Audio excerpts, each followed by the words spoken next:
Get ready to be shocked and deeply moved as we reveal the heartbreaking story of 20 celebrities whose lives were tragically cut short by anorexia. This sorrowful update from 2024 exposes the devastating impact of eating disorders on the lives of our beloved stars. You won't believe who made the list and how their stories will change your perspective on anorexia. Prepare to feel both saddened and touched as we explore these emotional tales. Let's remember them and raise awareness together.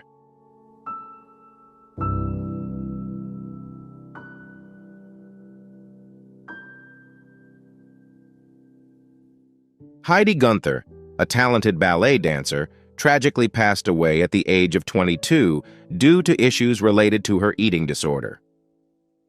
Born in San Francisco, she trained at the prestigious San Francisco Ballet School, where she received a full scholarship at the age of 12. She performed as a dancer for the San Francisco Ballet before moving to the Boston Ballet as an apprentice in 1994. Her career was heavily impacted by the constant pressure to maintain an extremely thin physique.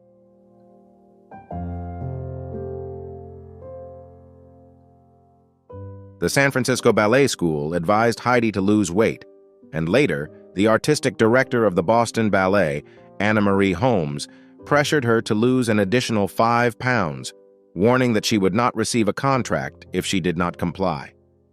Gunther's mother noticed that as her daughter became thinner, she received more opportunities to dance, which only added to the pressure to continue losing weight. Kira Strasberg, a fellow dancer, recalled Heidi Gunther as an incredibly talented dancer with graceful and beautiful leaps. However, the constant pressure to maintain a thin body had a severe impact on Gunther's health. She began using laxatives and diet pills, and her friends noticed her habit of vomiting and skipping meals. 1 week before her death, Gunther told her family that her heart was racing, but she chose not to seek medical help.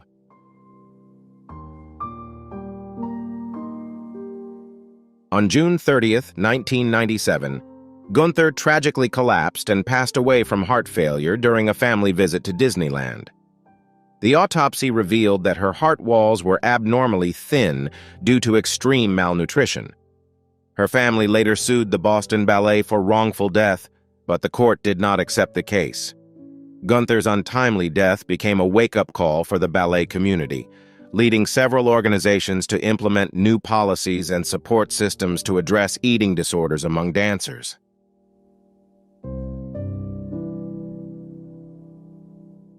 Lena Zavaroni, a Scottish singer and television presenter, sadly passed away at the age of 35 due to issues related to anorexia, a serious eating disorder that affected her from the age of 13. Zavaroni became famous at just 10 years old when her album Ma, He's Making Eyes at Me hit the top 10 of the UK album charts, making her the youngest person to achieve this feat. Despite her remarkable talent and early success, Zavaroni's life was overshadowed by physical and mental health challenges.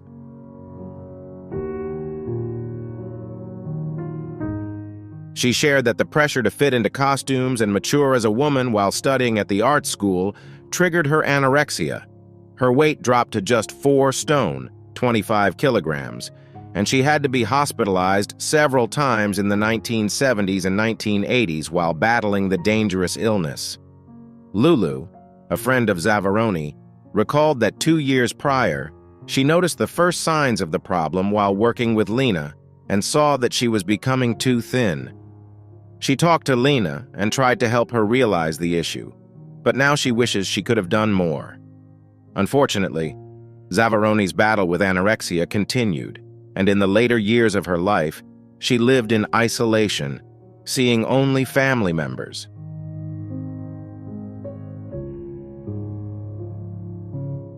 Zavaroni's father, Victor, recalled, "I never expected my daughter to die young. It feels like it's been a long time, but I still think about Lena a lot. It's wonderful that after all these years, Lena is still remembered. I'm proud to be Lena's father." Zavaroni's story is a powerful reminder of the dangers of eating disorders and the challenges that young stars face when suddenly becoming the center of attention.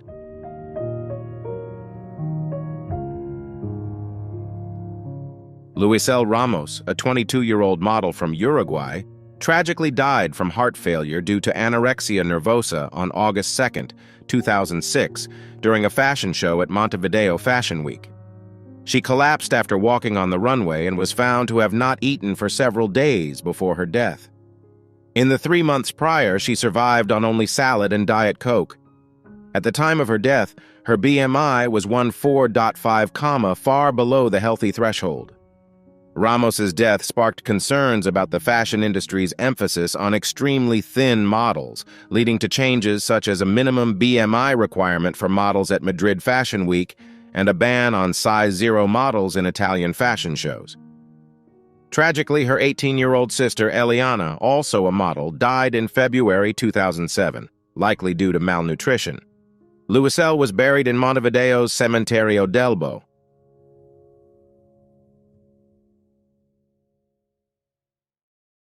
Ana Carolina Reston, a Brazilian model, tragically passed away on November 15, 2006, due to issues related to anorexia nervosa and bulimia nervosa.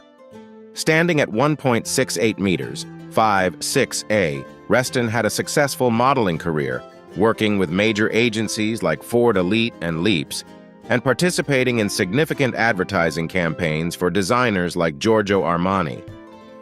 Despite her professional success, Reston struggled with eating disorders from a young age.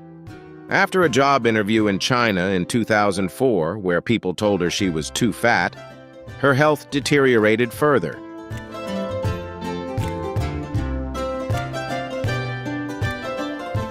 Her mother, Miriam, recalled, "I noticed something was wrong when she returned from Japan. She was too thin. When I told her to eat something, she said, 'Mom, don't argue with me. There's nothing wrong. I'm fine.'" Reston's cousin, Danny Grimaldi, also revealed that she had bulimia, a condition where one overeats and then induces vomiting. When Reston passed away, she weighed only 40 kilograms, 88 pounds, with a dangerously low BMI of 14.1. Her mother said, "Take care of your children because losing them is something that can never be fixed. Nothing can ease this pain. No amount of money is worth the life of your child."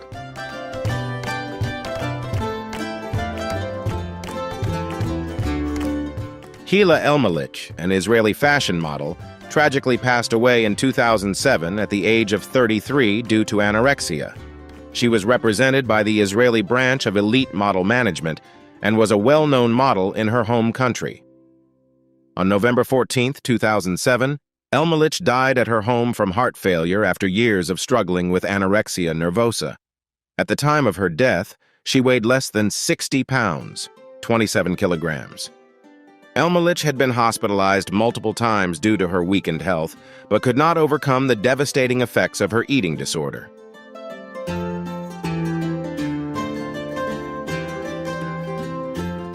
After Elmalich's death, her friend, Israeli fashion photographer Adi Ban, described her as a sacrifice for fashion. Ban initiated a global campaign to change the definition of beauty, encouraging models to avoid being excessively thin. Her tragic death led to new regulations in Israel in 2012, requiring modeling agencies to only hire models with a minimum body mass index, BMI, of 18.5, the healthy minimum. As Ban emotionally said, "When she fell, I felt her bones in my legs like a knife."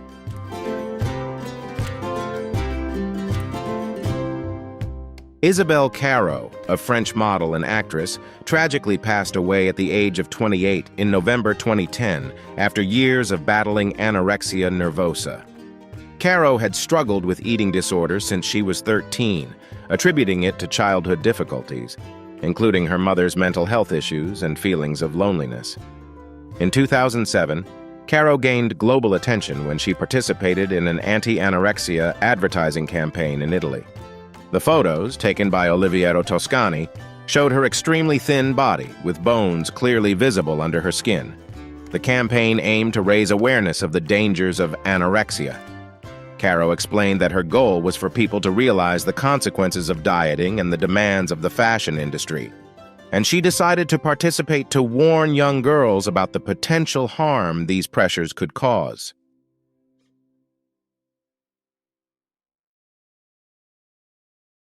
Caro's battle with anorexia was marked by many ups and downs. In 2006, she became so emaciated that she weighed just 25 kilograms, 55 pounds, and fell into a coma.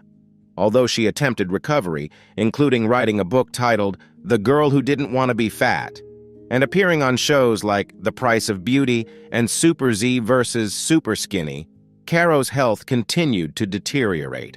Her acting teacher, Daniel Dubrieux, described her death as a complete tragedy and mentioned that Caro had struggled with the illness for a long time.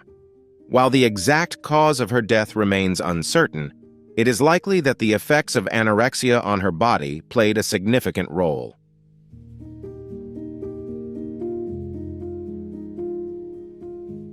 Jeremy Gillitzer was a male model who tragically passed away at the age of 38 after years of battling anorexia. His story serves as a reminder of the devastating impact anorexia can have, even on those who seem to have everything. In an interview, he said, "I don't have any basic body fat," as he weighed just 92 pounds, 41.7 kilograms, far below the muscular, strong physique he had when he was a model. Gillitzer's mother, Diane, recalled her son's final words, "Mom, I love you," before she hugged him.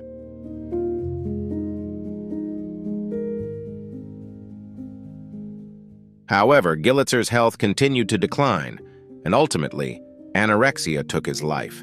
At the time of his death, he weighed just 66 pounds, 30 kilograms. Kevin Hoffman, a witness, described how difficult it was to see him as his body was struggling just to move and breathe. Gillitzer's story highlights that eating disorders can affect men as well, not just women. A Harvard study found that 25% of people with anorexia and bulimia are male, and 40% of those with binge eating disorders are also men. Gillitzer's tragic death serves as a reminder that we need to better understand and offer support to those facing these challenging issues.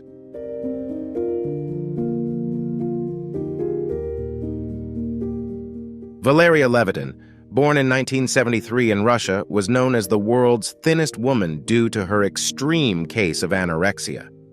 As a young girl, Levitin struggled with her body image. Other children would tease her for being too fat, even though she weighed only 64 kilograms as a teenager. Her mother didn't offer support when she felt bad about this, and Levitin decided to lose weight aggressively. She began following a strict diet, which quickly developed into a dangerous eating disorder. At her lowest weight, Levitin weighed just 25 kilograms and had a BMI of 7.6. Her skin appeared like leather, hanging loosely over her tiny bones. Despite the daily pain she endured, Levitin became a role model for some young girls also battling anorexia. She received numerous letters from her fans.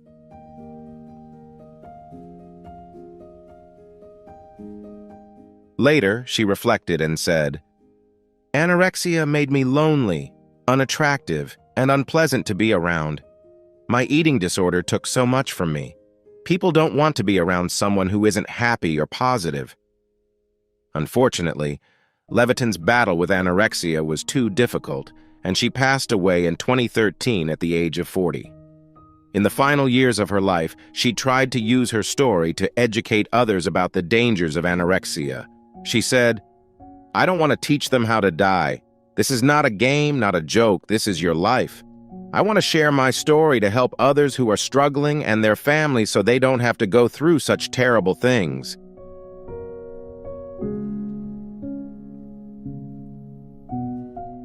Nana Karagandi, a talented Greek TV host and model, tragically passed away at the age of 38 due to complications related to anorexia nervosa. Born in 1979, Nana began her career as a model before transitioning to television, where she became a well-known figure in Greece. Despite her success, Nana struggled with anorexia for many years, which ultimately led to her death. Her story was widely covered in the media, and tributes praised her courage in her battle against the illness. Her condition worsened, causing rapid weight loss and a drastic change in her appearance. This painful disease not only affected her body, but also deeply impacted her mind, leaving her feeling incredibly lonely and sad.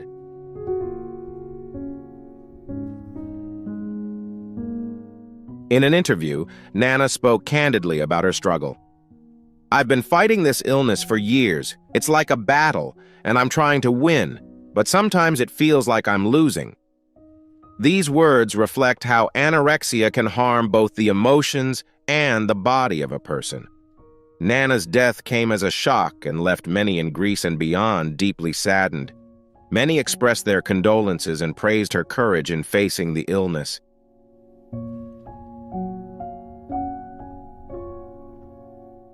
Javiera Margarita Odia Ubal Munoz, a Swedish singer with Chilean and Spanish roots, participated twice in Sweden's biggest music competition, Melodifestivalen.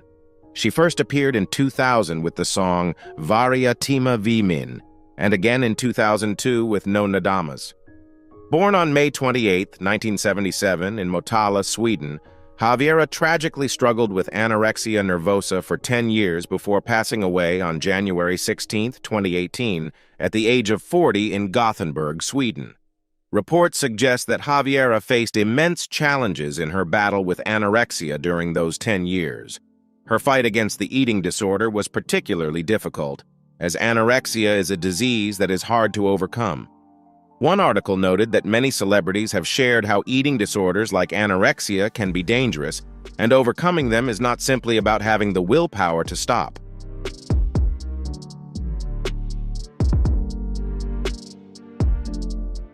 Unfortunately, Javiera was unable to overcome her illness despite her many efforts. However, she left behind beautiful music for people to remember her by. She released 2 albums, Javiera in 2001 and True Love in 2004, along with several other songs that became fan favorites. A person who worked with her described Javiera Munoz as a talented and dedicated artist who touched many hearts through her music. When she passed away, her fans and the Swedish music community were deeply saddened.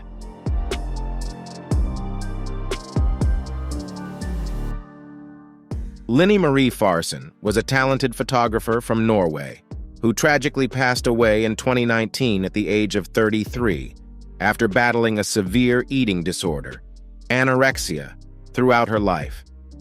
Farson stopped eating at the age of 10 because she did not want to grow up and go through puberty. She struggled with anorexia for her entire life and did not receive help from doctors in Norway for 18 years until she realized she needed to confront her issues. Despite being very frail, Farson found solace and a way to express her emotions through her beautiful photography. She took pictures of herself in an old hospital in Kiosk, Greece. These photographs, while beautiful, also carried a deep sadness, reflecting the pain she was enduring.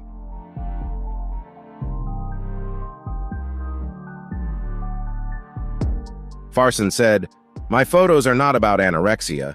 They are about the pain of being human."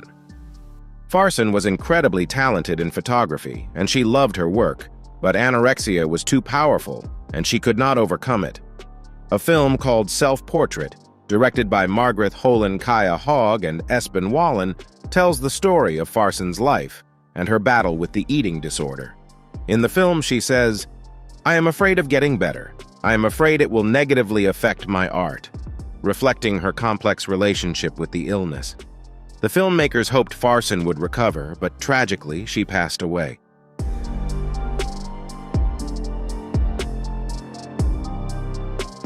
Amy Ellis, a 43-year-old woman from Brunflintshire, tragically passed away in 2023 due to complications related to anorexia nervosa, a struggle she faced throughout her life. Amy had dealt with eating disorders since childhood, but her condition worsened in recent years, leading to her untimely death. She opened up about her battle and garnered a large following on TikTok, where she had over 140,000 followers. Amy shared her experiences and sought to find better ways to help others facing similar eating disorders. In one heart-wrenching video, she expressed fear and confusion, not knowing what was happening to her.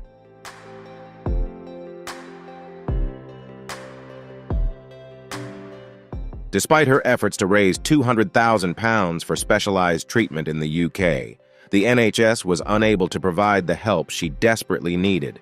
Her mother, Ellis, was deeply disappointed with the care her daughter received and felt that those responsible for such situations should be held accountable. Amy wanted to recover and be a good daughter, sister, and aunt, but unfortunately, that was not to be. An investigation into Amy's death revealed that she passed away from pneumonia caused by malnutrition, a consequence of her untreated eating disorder.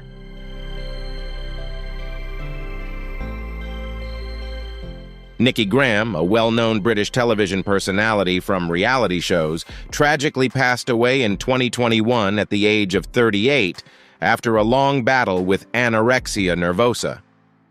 Nikki's struggles with this disorder began when she was just 8 years old. As her mother, Susan, recalled, "I noticed Nikki had become quite serious. She never smiled, never seemed happy.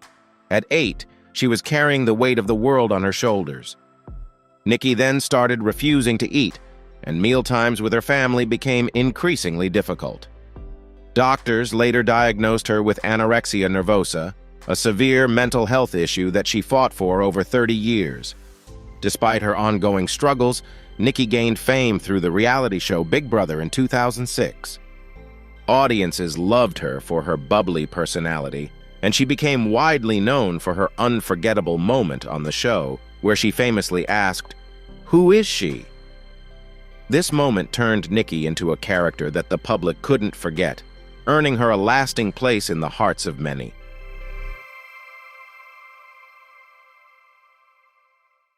Her mother believed that participating in the show played a crucial role in saving Nikki's life. "I truly think so. She suddenly came alive again. She was so busy." However, Nikki's eating disorder didn't disappear, and she was hospitalized more than 11 times for treatment. In the final weeks of her life, Nikki's health deteriorated severely, and her BMI dropped to just 10. Her mother, Susan, sadly shared, "She was so ill, I got a call saying I should come immediately. They didn't think she would make it." Unfortunately, Nikki Graham passed away on April 9, 2021, and she is remembered as a beloved television personality. Her story serves as a stark reminder of the severity of eating disorders.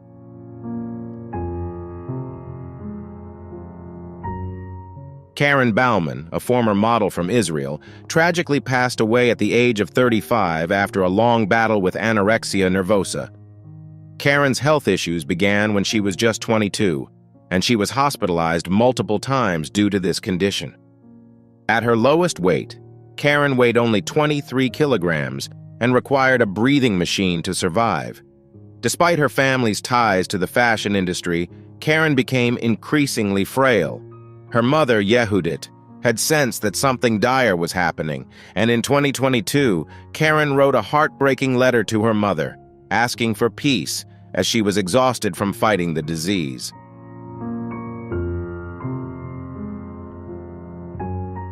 Karen's death has prompted many to reflect on the immense pain and suffering experienced by those with eating disorders. It's important to understand the feelings of individuals suffering from anorexia, as they sometimes refuse to eat, even though our bodies require food to maintain health. May Golan, a woman who works in support of women's issues, expressed her sorrow and shared that she would advise girls and women to take better care of themselves and love themselves more than what society or the media might tell them. Rand Katz, a man involved in policymaking, also expressed his sadness and said he wanted to organize a special meeting to discuss beauty standards and anorexia, with the goal of preventing others from falling victim to the same illness that Karen struggled with.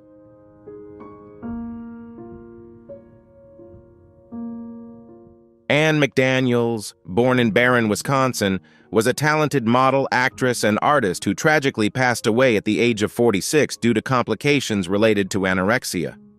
Born on July 13, 1977, Ann worked tirelessly to achieve her dream of becoming a dancer and actress. She moved to New York City in 2003 and later relocated to Los Angeles in 2007 to further her career.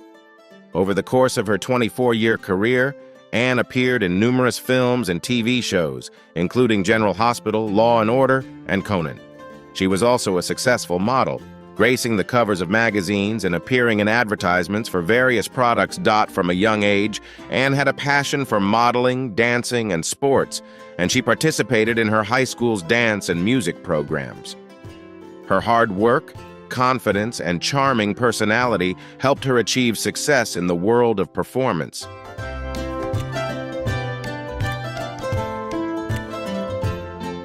However, Anne's life was tragically cut short due to the severe effects of anorexia. Her obituary stated that she passed away on Friday, April 26, 2024, at her apartment in Hollywood, Los Angeles, due to complications related to anorexia. Her family, including her mother Paula, father Michael, sister Mary, and other relatives, survive her. Those who wish to honor Anne are encouraged to contribute to the Barron Area Education Fund and the St. Bao Orthodox Church in Clayton, Wisconsin.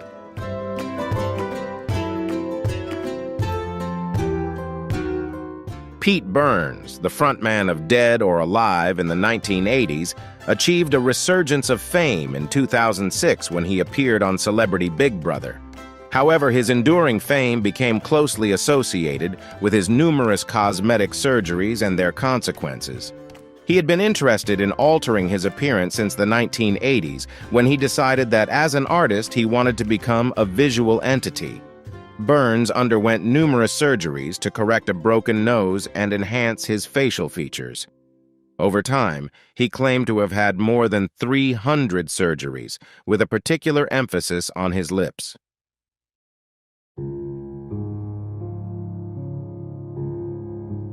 He once revealed on the show Celebrity Botched Up Bodies that he had a piece of his stomach taken to create his lower lip and then another piece for his upper lip, resulting in a disaster. His lips became excessively large, and he endured sores and infections. He nearly died from complications such as blood clots and pulmonary embolisms. Burns recounted, "I developed blood clots and pulmonary embolisms in my legs, heart, and lungs. I had these black marks on my skin, and I thought they were bruises." Unfortunately, Burns' obsession with cosmetic surgery became uncontrollable, leading to depression, suicide attempts, and a drastically altered appearance. He once joked that when he reached heaven at 80, he hoped God wouldn't recognize him. This singer's experience serves as a cautionary tale about the dangers of filler injections, improper surgical techniques, and the severe consequences of excessive cosmetic interventions.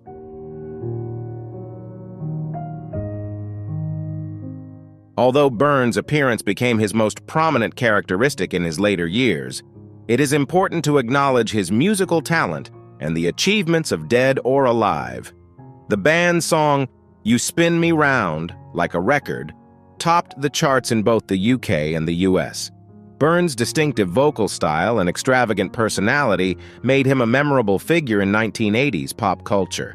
However, his relentless pursuit of physical perfection ultimately led to his decline, offering a cautionary tale about the dangers of obsession with cosmetic surgery.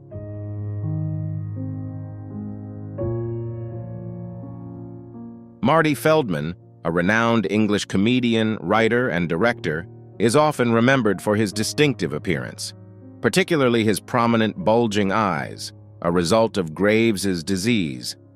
This condition causes the eyes to protrude and became more pronounced after an unsuccessful surgery following a childhood accident. Feldman humorously and self-awarely commented on his appearance, saying, "I am too old to die young and too young to grow up." His appearance became a hallmark of his comedic charm, often taking center stage in his humor.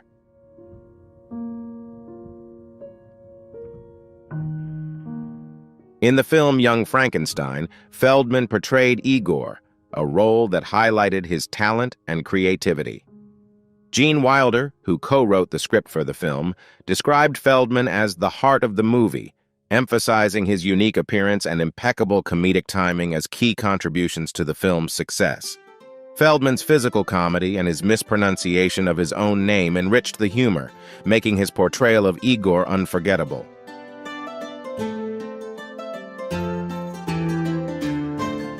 Despite facing obstacles due to his appearance, Feldman's career thrived. He became a cherished figure in British television and also made significant contributions to cinema, receiving accolades such as 2 BAFTA awards. His willingness to accept and even take pride in his unconventional looks helped him carve out a unique position in the entertainment industry, proving that true talent goes beyond physical appearance. Feldman's lasting legacy serves as a reminder that humor can come from the most unexpected sources.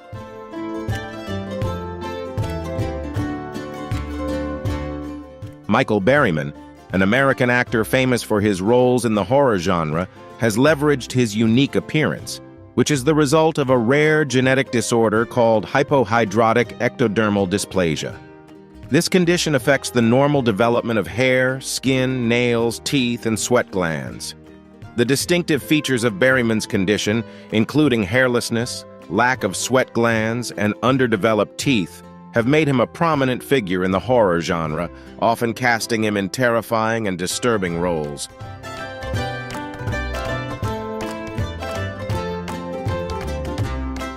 Berryman became famous for his role as Pluto in Wes Craven's 1977 horror film The Hills Have Eyes and its 1985 sequel. He then went on to appear in numerous cult films, horror movies, and B-movies such as One Flew Over the Cuckoo's Nest, 1975, Weird Science, 1985, and The Devil's Rejects, 2005, by Rob Zombie. Berryman's unique appearance played a key role in his success within the horror genre. He once shared his experience. "I was pretty calm, I got teased and all that, but I didn't have anger management skills. So I would go to the parents and tell them their kids were brats and that they were bad parents."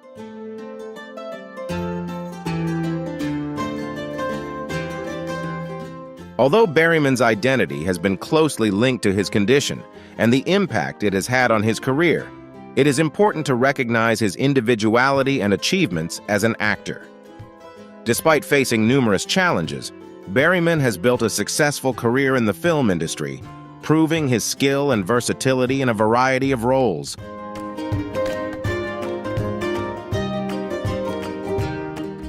It is truly heartbreaking to learn about the lives of these 20 talented celebrities, individuals with bright futures who had their lives tragically cut short by the devastating effects of anorexia. Their stories serve as a powerful reminder of the importance of mental health and the need for support and understanding. Please take a moment to comment RIP to honor them and show your empathy. Let's continue the conversation and raise awareness about eating disorders. Don't forget to like, subscribe, and turn on notifications to receive more insightful content from us. Welcome back to the channel. Today we explore the emotional stories of gay celebrities who have died from HIV/AIDS. Are you ready for this emotional journey? Leave your #1 in the comments and let's get started.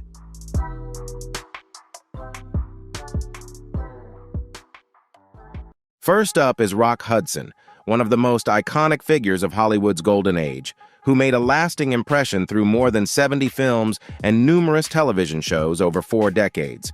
He was not only a standout performer, but also a symbol of an era, especially in his emotionally charged romantic films. In 1984, Hudson was diagnosed with HIV, but he chose to keep it a secret, a difficult decision given the social climate of the time. However, his apparent decline in public appearance sparked speculation about his health. Rock Hudson died in 1985, just days before his 60th birthday, leaving a huge void in the film industry. His passing was not only a huge loss, but it also raised awareness of AIDS and helped to spark the fight against the epidemic. Hudson's legacy lives on, inspiring those who followed in his footsteps in the entertainment industry.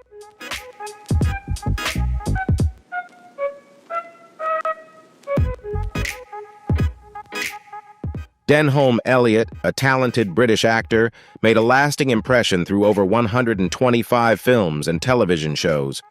Although he was married twice, he kept his bisexuality a secret, a fact that few people knew about. Sadly, Elliott struggled with HIV and died of complications from AIDS in 1992, at the age of 65, at his home on the Spanish island of Ibiza. His passing was a great loss not only to the film industry, but also to the arts in general. With his outstanding performances, Elliot left an indelible legacy, from classic films to modern works. He was not only a talented actor, but also a symbol of strength and resilience in the face of life's challenges. Elliot's struggle with HIV/AIDS is a testament to resilience and determination to overcome adversity.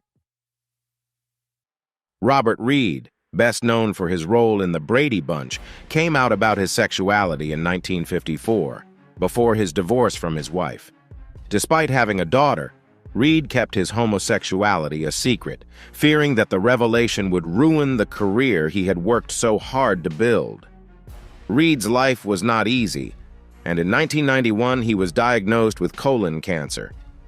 Just a few months later, Reed died at the age of 59, leaving fans and colleagues in grief. His medical records also revealed that he was HIV positive, which family and friends believe contributed significantly to his decline. Robert Reed's life and death are a story of quiet struggle and sacrifice. Despite the hardships and illnesses he faced, he endured them all with fortitude, not letting his pain hinder his courage.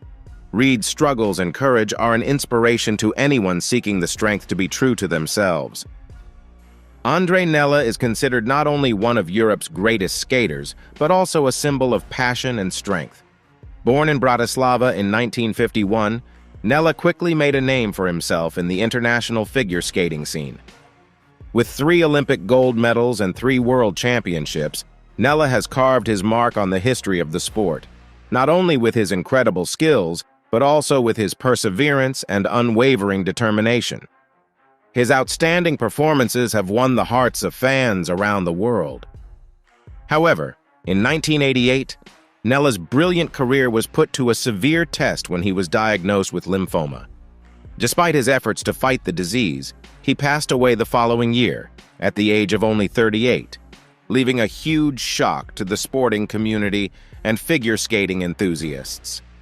Nella's personal life was also tumultuous, with rumors of romantic relationships between him and several other male skaters, adding to the pressure during difficult times in his life.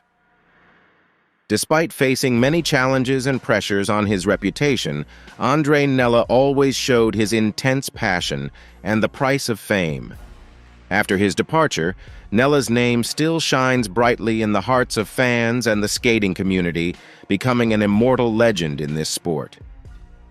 Brad Davis is not only a famous Hollywood star with a charming appearance and acting talent, but he is also considered a strong icon in the LGBTQ+ community. He affirmed his name through impressive roles in famous films such as Midnight Express and Carol, especially through the deep gay characters he portrayed. Although Brad is married to Susan and has had a happy marriage for 15 years, rumors about his sexual orientation are always a topic of discussion.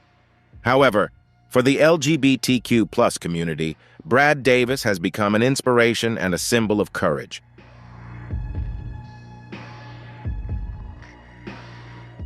Brad's life does not stop at the glamorous red carpet, but is also a journey full of hardships and challenges. At the age of 41, he faced a serious illness that greatly affected his health and quality of life for 6 years. Finally, in 1991, Brad Davis passed away peacefully, leaving an indelible mark on his fans and the film industry.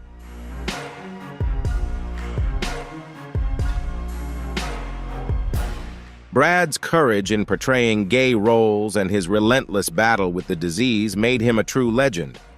Despite all the hardships, Brad Davis will always live on in the hearts of film fans and the LGBTQ+ community as a symbol of resilience and passion to overcome all challenges. Freddie Mercury, one of the greatest singers of all time and a prominent LGBTQ+ icon, left an indelible mark on music history. As the lead singer of the legendary rock band Queen, Mercury won millions of fans with his powerful voice and electrifying performances. Although he was diagnosed with HIV in 1987, Mercury chose to keep his health condition a secret until his death. His death in 1991, due to complications related to AIDS, left a huge void in the hearts of his fans and the global music industry. In the final hours of his life, Jim Hutton, who Mercury considered his husband, was by his side. Although Mercury did not publicly acknowledge his homosexuality during his lifetime, he was the subject of speculation about his sexual orientation, especially after his death. Mercury's secrecy about his condition has caused controversy, but it has also sparked a wide-ranging discussion about HIV/AIDS, which has helped raise awareness of the disease. Despite his passing, Freddie Mercury remains a powerful inspiration to millions of people around the world. His stellar musical career and unyielding spirit have been etched into history, and he has come to symbolize freedom and self-acceptance for the LGBTQ+ community. Mercury will forever live on in the hearts of music lovers, becoming a symbol of passion, courage, and resilience. Liberace, one of the world's highest-paid entertainers, died of AIDS in 1987, leaving the entertainment industry and his fan base in shock. Known for his superb piano playing and lavish performances, Liberace always attracted attention with his flamboyant style. However, he kept his health condition a secret, not publicly admitting that he had AIDS, with only close friends and his personal doctor knowing about the disease. When Liberace died of pneumonia, many people knew about the truth but chose to keep it a secret. Chris Adler, his former boyfriend, also had AIDS and died in 1990, just 3 years after Liberace's death.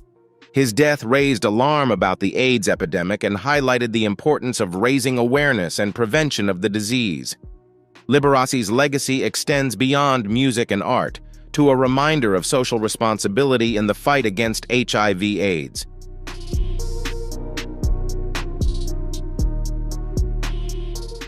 Pedro Zamora is a symbol of courage and self-expression. He came out as gay at a young age and received support from his family. At the age of 17, Pedro faced a major challenge when he was diagnosed with HIV. Instead of suffering in silence, he turned his life into a mission to educate the community about the disease. Pedro spent years traveling the country, sharing his story, and raising awareness about HIV/AIDS. In addition to being an icon for the LGBTQ+ community, he was also a dedicated educator. In 1994, after a long battle with the disease, Pedro Zamora passed away due to complications from lymphocytic leukemia. Although he passed away at a young age, his legacy will live on in the hearts of those who came into contact with him. Even President Bill Clinton publicly recognized Pedro's important contributions to raising awareness about HIV/AIDS. Pedro Zamora is not only a powerful role model, but also an inspiration to millions in the fight against HIV. Anthony Perkins, a famous actor with a storied career, had a tumultuous life both professionally and personally. For many years, he lived a private life with secret homosexual relationships. In 1972, Perkins met and married model Barry Berenson, a major turning point in his personal life. However, Anthony Perkins' life ended tragically when he died of AIDS-related pneumonia in 1992 at the age of 60. Only 9 years later, tragedy struck again when Barry Berenson died in the September 11th terrorist attacks on an American Airlines flight. The lives of Perkins and Berenson, despite their ups and downs, are a story of love and resilience. They are not only remarkable individuals, but also symbols of boundless love and strength in the gay community and the fight against AIDS. Steven Stucker, an actor known for his comedic roles, has had a meaningful journey in both his career and personal life. In 1984, Steven received the shocking news that he was diagnosed with HIV. Without hiding his health condition, he was one of the first celebrities to courageously go public with his infection. Stucker did not hesitate to share his story through interviews, helping to change perceptions of the disease and raise awareness about HIV/AIDS. He also revealed that he may have contracted the virus through using needles to inject drugs. Despite many difficulties and challenges, Steven Stucker remained steadfast and continued to fight the disease until his death in 1986 at the age of 38. Steven's life is a story of courage, determination, and compassion. leaving a profound legacy in the fight against AIDS. Paul Shenar left a lasting impression on the entertainment industry with a series of outstanding performances on stage and screen. His outstanding talent and dedication to his craft earned him the admiration of his peers and audiences. However, little was known about Paul's personal life and was often the subject of curiosity, especially when his relationship with Jeremy Brett was revealed. Paul remained private about his love life until his death in 1989 from complications related to AIDS, at the age of 53. His passing was not only a great loss to his friends and family, but also left a void in the entertainment industry. Paul's life and career are a testament to the difficulties that many have faced in the fight against this terrible disease.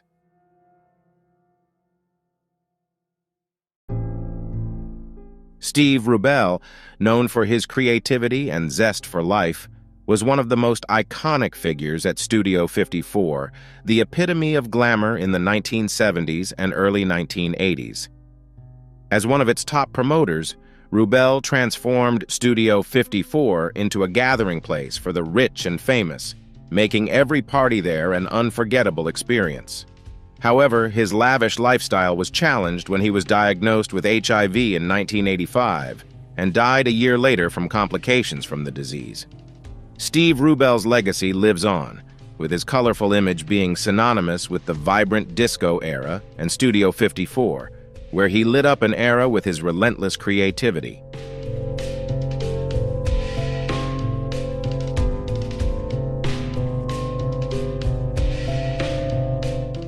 Joel Crothers, a famous actor, lived a challenging and private life. Although Joel was open about his sexuality to his friends and family, he kept it a secret from the media. Engaged to his co-star, actress Valeria Gray, Joel lived a complex and emotional life. Sadly, he passed away in 1985, at the age of 44, after a long battle with AIDS-related lymphoma. His passing was a great loss to the entertainment industry and a reminder of the need to raise awareness and prevent serious diseases like AIDS. Roy Cohn, a prominent American lawyer and political commentator, lived a life filled with controversy and ups and downs. Cohn was once suspended from practicing law for unethical conduct when he tried to persuade a dying client to transfer his assets to him. Although he was rumored to be gay and diagnosed with HIV in 1984, Cohn never publicly acknowledged this fact. Instead, he hid his illness by claiming he had liver disease until his death in 1986. Roy Cohn's death is part of a story about power, fame, and privacy. His life exemplifies the contradictions between success and controversy in society. Perry Ellis, an American fashion designer, made a huge impact on the fashion industry in the late 1970s. In 1981, Ellis met Laughlin Barker, and their business partnership quickly blossomed. Unfortunately, their love story ended tragically when Barker was diagnosed with AIDS-related cancer in 1986, and Ellis passed away a few months later due to health complications. Although there was no official report confirming his health condition, Perry Ellis's passing was a huge loss to the fashion industry and reminded us of the importance of healthcare and disease prevention. Thank you for taking the time to watch this video. We have many more interesting and exciting stories waiting for you in the next playlist. Don't forget to subscribe and leave your comments below to let us know what you think. Hollywood is always known as a place of glamour and fame, but behind that shine lie unbelievable tragedies that not everyone sees. Many bright stars have faced painful and untimely endings. From unsolved mysteries to shocking accidents, the stories behind the scenes are not only astonishing, but also heartbreaking. Leave a comment with number 1 and join us as we uncover the haunting dark corners of Hollywood, where the glitz sometimes hides tragic and pitiful fates.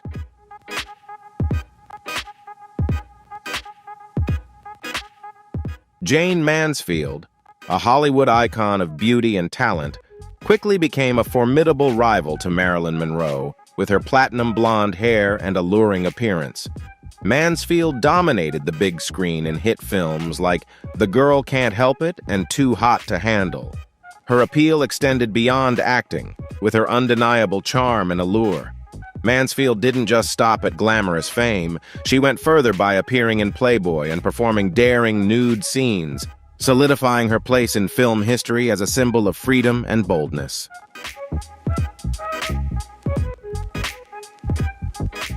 Although Mansfield's career was on the rise, her life came to a sudden and tragic end in 1967. While on her way to New Orleans, her car collided head-on with a truck. The horrific accident claimed her life and the lives of 2 others. This event shocked the entertainment industry at the time, not only because of Mansfield's tragic death, but also due to gruesome rumors that she had been decapitated.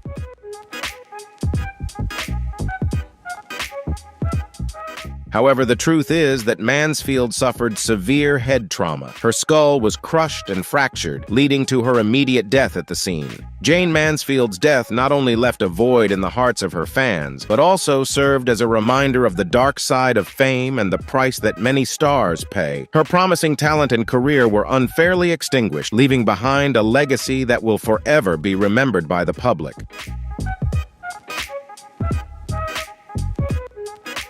Will Rogers, one of America's most beloved comedians, was not only a versatile entertainer, but also a cultural icon in the early 20th century. Starting as a vaudeville performer and cowboy, he gradually built his reputation in the silent film industry and became a famous commentator. Rogers' natural humor and sharp wit won him millions of fans. He was loved not only for the laughter he brought, but also for his insightful observations on American life and society during a time of great change.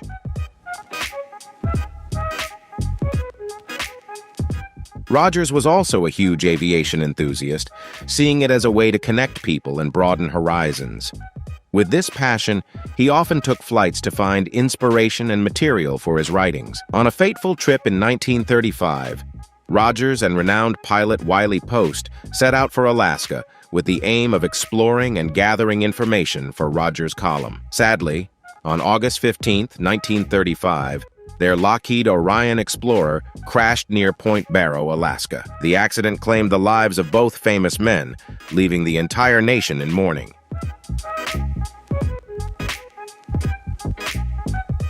The deaths of Will Rogers and Wiley Post not only shocked the American public, but also resonated around the world. Rogers' loss, as a celebrated comedian and advocate for progress, left a significant void in American culture and entertainment. His legacy lives on as his sharp and humane words continue to inspire future generations. Above all, his sacrifice reminds us of the risks that even the most famous pioneers face in their quest to broaden humanity's horizons.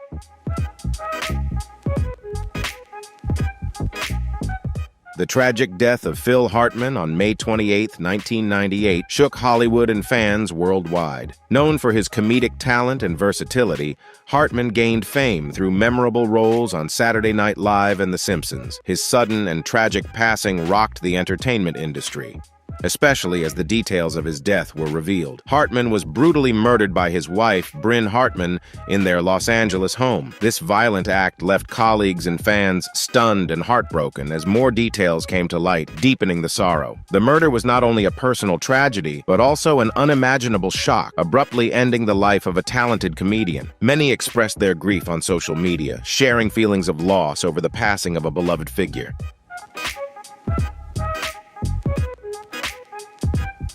Hartman's death is not only a mourning of his artistic legacy, but also a sobering reminder of life's fragility and the complexities of human relationships. The tragedy prompted reflection on serious issues such as mental health, domestic violence, and uncontrolled emotion. Although Hartman's life was tragically cut short, his comedic talent lives on in the hearts of fans around the world. The laughter he brought continues to be celebrated, though his legacy is now overshadowed by an unimaginable tragedy.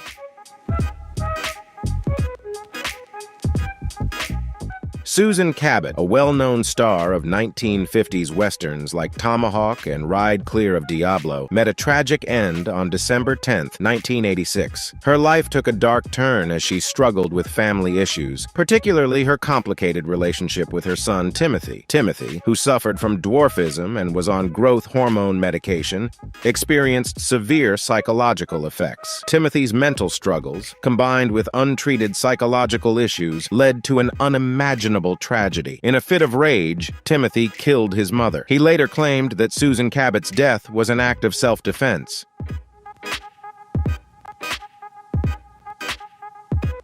The case shocked not only those close to Cabot, but also the entire Hollywood community. Her sudden and brutal death left many unanswered questions and prompted reflection on the fragility of family relationships and the devastating impact of unchecked mental health issues. Susan Cabot's death serves as a poignant reminder of the importance of mental health awareness and timely intervention, as well as the serious consequences of ignoring these issues.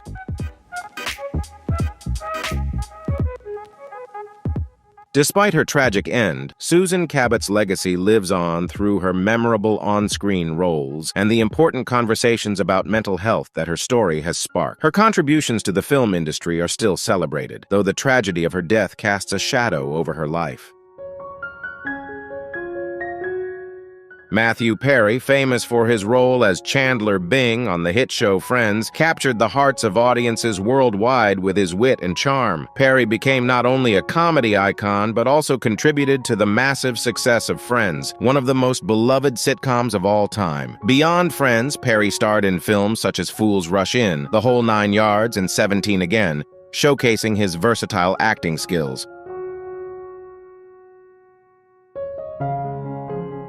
Despite his success, Matthew Perry faced significant personal challenges. He openly struggled with addiction, an arduous journey that drove him to become a strong advocate for recovery. Not only did he share his story, but he also used it to help others facing similar challenges, showing his compassion and dedication to the community.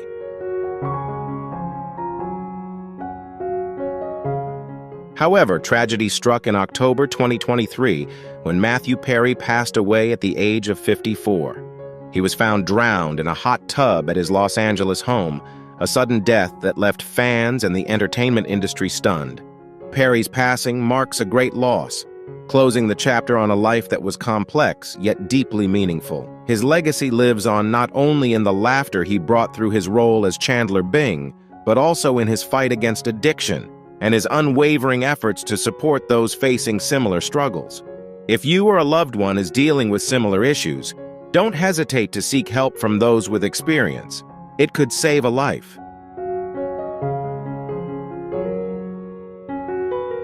Judy Garland, one of Hollywood's brightest stars, exemplifies the darker side of the entertainment industry. Coming from a vaudeville performing family, Garland quickly rose to fame through iconic films like The Wizard of Oz and A Star is Born. With her talent and charm, she became beloved by millions, but behind the scenes, her life was filled with despair and suffering.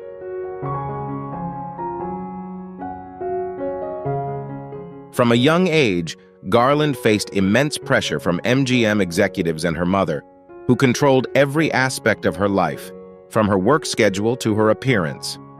To sustain the energy needed for her long performances, Garland was forced to take amphetamines, leading to a severe addiction. Despite numerous attempts to break free from her addiction and regain control, the pressures of her career and tumultuous personal life continued to weigh on her. Her marriage to Mickey Deans marked yet another turbulent chapter in her life. On June 22, 1969, Garland passed away at the age of 47 due to an accidental overdose.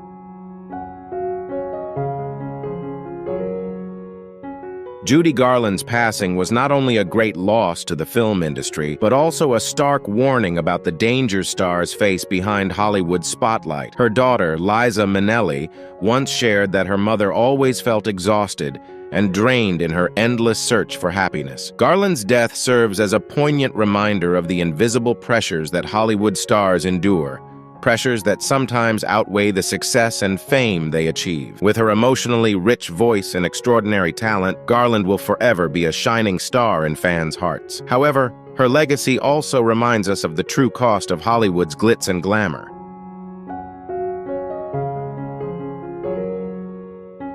James Dean, a symbol of dark allure and unforgettable style, left an indelible mark on Hollywood's history. In 1955, he rose to fame with his role in East of Eden, a major success that paved the way for his iconic performance in Rebel, Without a Cause opposite Natalie Wood. Dean's career skyrocketed, making him one of the biggest stars of his time. Tragically, that brilliant career was cut short on September 30th, 1955, when Dean suffered a fatal accident while driving his Porsche Spyder in a race in Salinas, California. Despite rescue efforts, he succumbed to severe injuries. His death, just weeks before Rebel Without a Cause premiered, added a layer of tragedy to his legend, solidifying James Dean's name as an eternal symbol of youth and heartbreaking loss. After Dean's death, numerous stories and rumors swirled around his supposedly cursed Porsche, adding further mystery to his untimely passing. Though Dean's life was brief, his impact on Hollywood and popular culture remains powerful. He became an icon for a generation of youth yearning for freedom and rebellion. James Dean's legacy endures not only in his outstanding roles, but in the lasting allure of a mysterious star who lived a passionate yet short life. His fleeting career underscores the transience of fame and the magnetic pull of stars who leave us too soon. The phrase, "drive slow, the life you save may be your own," echoes through time, reminding us of life's fragility and the importance of caution in every action.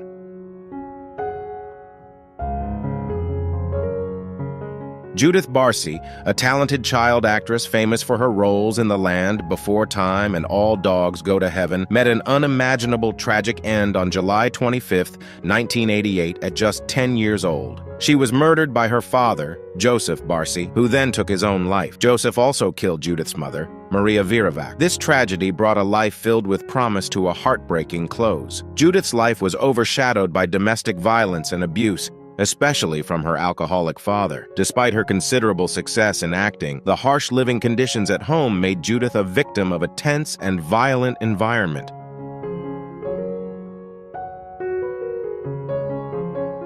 The death of Judith Barcy was not only a great loss to the entertainment industry, but also a powerful reminder of the severe consequences of domestic violence. It highlights the urgent need for timely intervention and support for victims of abuse. Her story reminds us of the importance of recognizing early signs of abuse and providing necessary resources to protect and assist those in need. Though Judith's life was tragically brief, her legacy lives on through her memorable roles and the growing awareness of domestic violence, underscoring the need to take action to prevent similar tragedies in the future.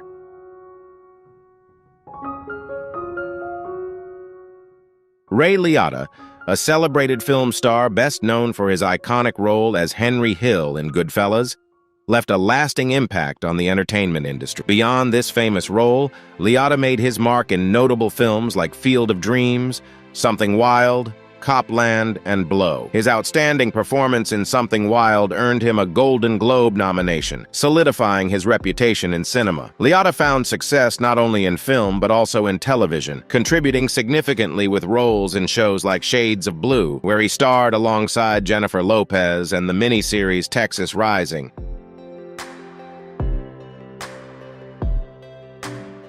He continued to work diligently in both film and television until his passing on May 26, 2022, at the age of 67, during the filming of Dangerous Waters in the Dominican Republic. Ray Liotta's sudden death shocked fans and the entertainment industry. His legacy lives on through his unforgettable performances and the lasting impact he left on Hollywood. Liotta's daughter, also an actress, carries forward his legacy. His contributions and achievements remain in the hearts of fans and the entertainment world, underscoring his irreplaceable influence on the world of cinema.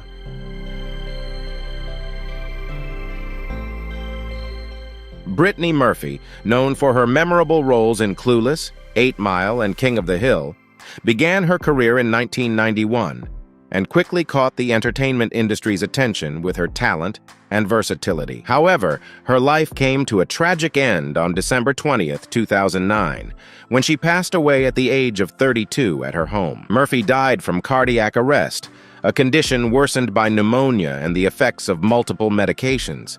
Her death was a shock not only to fans, but also to the entire entertainment industry. She was laid to rest at Forest Lawn Memorial Park in Hollywood Hills, where loved ones came to pay their respects and honor her memory.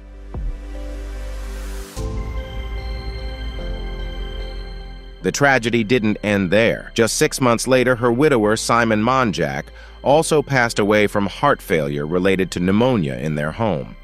The deaths of Murphy and Monjack raised questions and concerns about health and well-being in the entertainment industry, drawing attention to the challenges many in the industry face. Brittany Murphy's legacy lives on through her memorable roles and the lasting impact she left on Hollywood. The questions and investigations surrounding her death further underscored the need for greater focus on the mental and physical health of stars. Her legacy is not only in her successful roles, but also as a reminder of the hidden risks and fragility of life.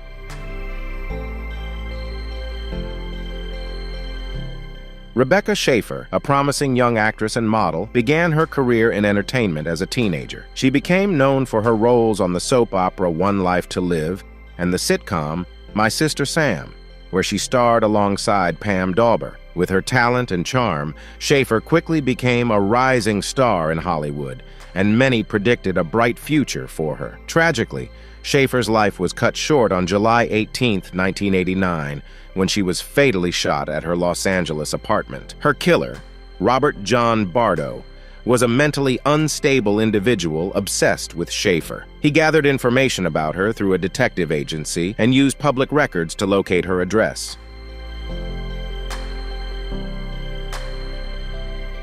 The murder sparked a wave of public outrage and grief, leading to significant legal reforms.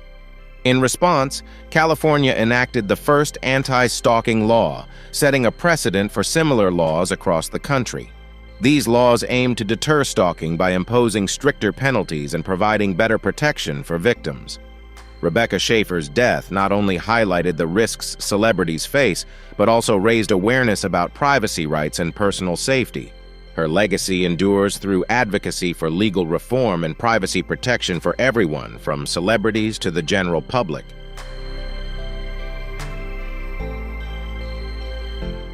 Bob Saget, the beloved star of Full House, passed away suddenly in January 2022. He was found unresponsive in a hotel room in Florida, where he was staying for a comedy show. Known for his role as Danny Tanner on Full House, Saget was pronounced dead at the age of 65. In February 2022, authorities confirmed that his death was due to an accidental head injury, ruling out suicide or foul play. Saget's family and friends were left to cope with the profound grief of his loss.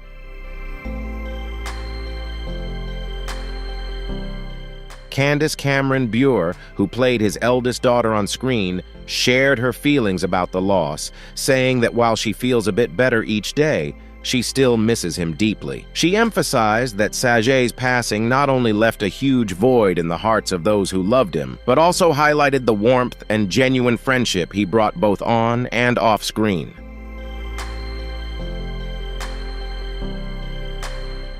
Bob Saget's sudden passing was not only a shock to the entertainment industry, but also a reminder of life's fragility and the importance of cherishing precious moments with loved ones. His legacy endures through his memorable roles and the warm memories he left behind for friends, family, and fans.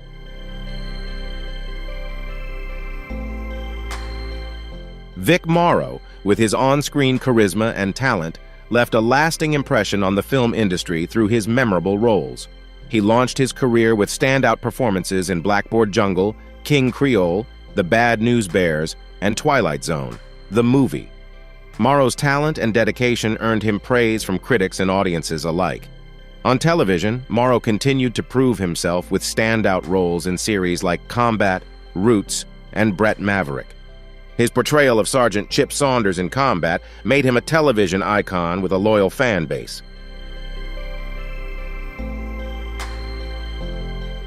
Tragically, Vic Morrow's life came to a devastating end in 1982 during a helicopter accident on the set of Twilight Zone, the movie. This accident not only claimed Morrow's life, but also the lives of 2 child actors, leading to significant changes in safety regulations within the film industry.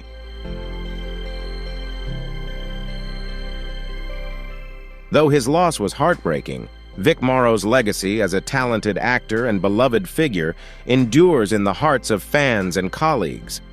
His career and contributions to the entertainment industry ensure that he will always be remembered with affection and respect. His story serves as a reminder of the challenges and risks of the profession and underscores the importance of safety in film production.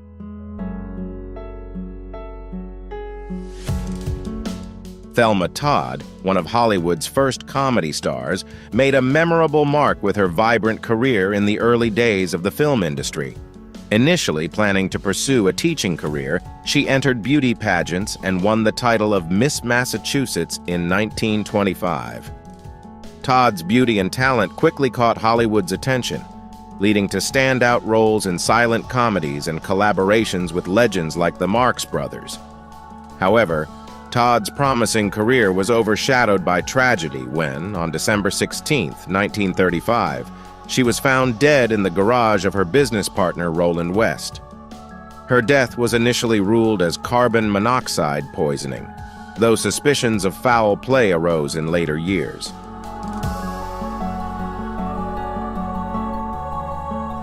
Complicated relationships, along with blackmail threats and disputes with her business partner, fueled much speculation about her death. Despite numerous investigations, the truth behind Thelma Todd's death remains unresolved, casting a shroud of mystery over her legacy. Her story stands as a testament to the allure and danger of life in the entertainment industry, and the mystery surrounding her death continues to captivate and spark debate over the years.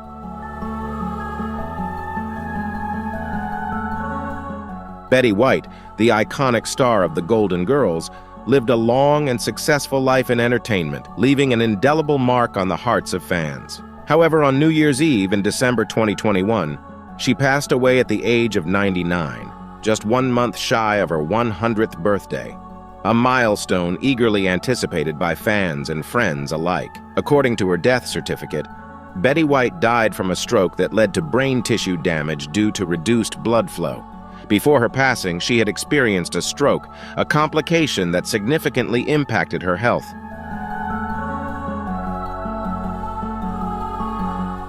Though Betty White is no longer with us, her legacy lives on through her outstanding performances and the love of her fans. Her story stands as a testament to perseverance and talent in the entertainment industry, and her passing leaves a profound void in the hearts of those who adored her.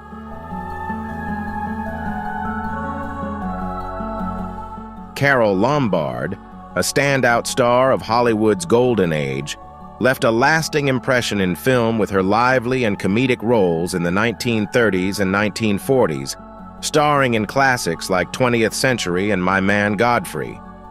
She captivated audiences not only with her wit and comedic timing, but also earned an Oscar nomination, solidifying her exceptional talent in the film industry.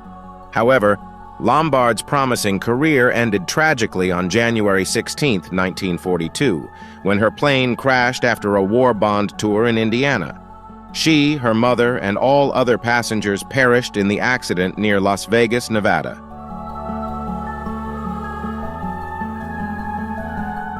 Lombard's sudden death shocked Hollywood and left her fans heartbroken. Although her life and career were cut short, Lombard's legacy as a talented comedic actress and dedicated philanthropist endures. Her story reminds us of life's fragility and the unpredictability that can touch even the brightest stars, like Carole Lombard.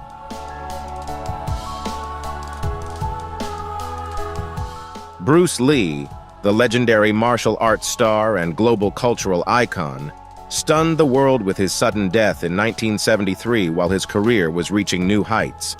From his early years of rigorous training in Hong Kong, Lee rose to international fame, leaving a lasting impact on fans through classic films like The Big Boss, Fists of Fury, and the iconic Enter the Dragon.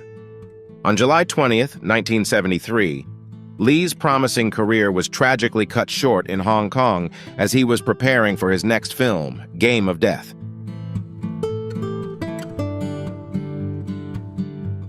Lee had a meeting with actress Betty Ting and was later found unconscious in her apartment. Despite doctors' attempts to revive him, Bruce Lee passed away. An autopsy revealed that the cause of death was severe brain swelling, a finding that raised many questions and suspicions. Lee's death was not only a tremendous loss to the film world, but also became a topic of controversy and speculation. Numerous conspiracy theories emerged, ranging from medical issues to mystical explanations surrounding his death.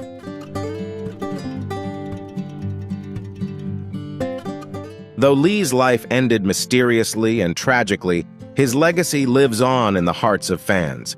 Bruce Lee is not only a martial arts icon with extraordinary skills, but also a lasting figure whose influence continues to inspire generations.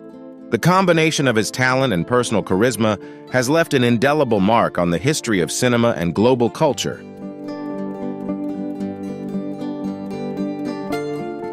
Karl "Alfalfa" Switzer, best known for his role in the popular 1930s film series The Little Rascals, left a lasting impression on fans as a cheerful and optimistic child. However, as he grew older, Switzer struggled to transition from child roles to adult ones, resulting in limited career opportunities in Hollywood. To make a living, he took on various odd jobs, grappling with the fame and fortune he once had as a child. On January 21, 1959, Switzer's life came to a tragic and shocking end when he was fatally shot during a dispute over money.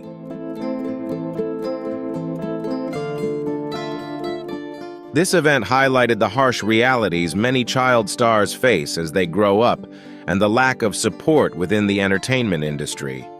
Switzer's death not only shocked fans, but also serves as a poignant reminder of life's fragility and the importance of resolving conflicts peacefully.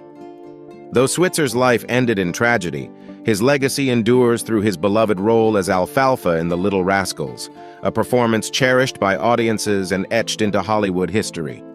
His portrayal of Alfalfa remains a fan favorite, and his life story is an inseparable part of entertainment history.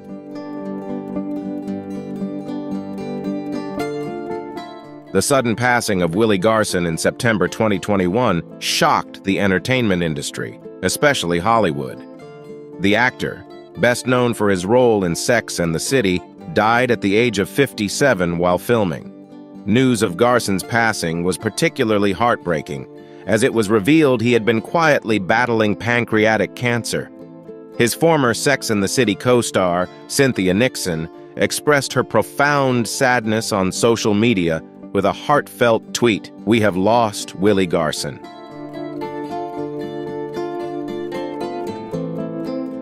We all loved him and loved working with him. He was incredibly funny on screen and off, a symbol of friendship and wisdom in entertainment, a dedicated professional, and a great friend. Willie Garson was known not only for his outstanding performances, but also for his friendly personality and sense of humor. His passing is a great loss, not only to those close to him, but to the many fans who admired him. Garson's legacy will live on in the hearts of those who worked with him and those who cherished his roles on screen.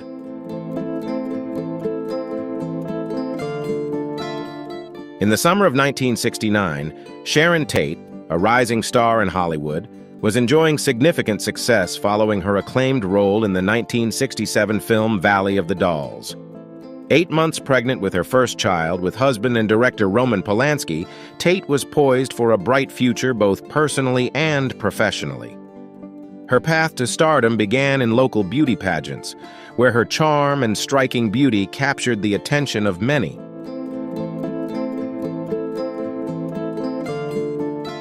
Despite her early success in modeling and beauty pageants, Tate's true passion was acting.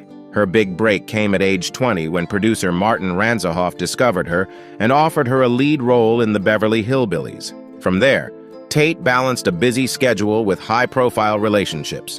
In 1968, she married Roman Polanski in London, marking the start of a passionate yet tumultuous relationship.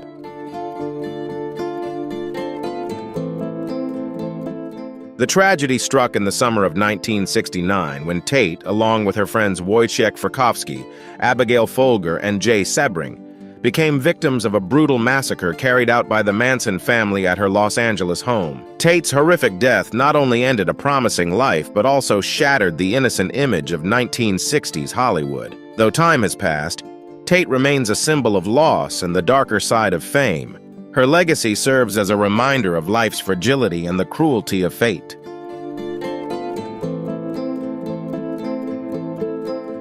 Ramon Navarro, a leading star of silent films, captivated audiences with his Latin charm and remarkable acting talent. He rose to fame with his role in Ben-Hur, which not only solidified his place in film history, but also earned him comparisons to the legendary Rudolph Valentino. Although his career was on the rise, the film industry's transition to sound in the 1930s brought new challenges for Navarro. Despite his early success, he faced personal struggles, especially with alcoholism, which had a significant impact on his career.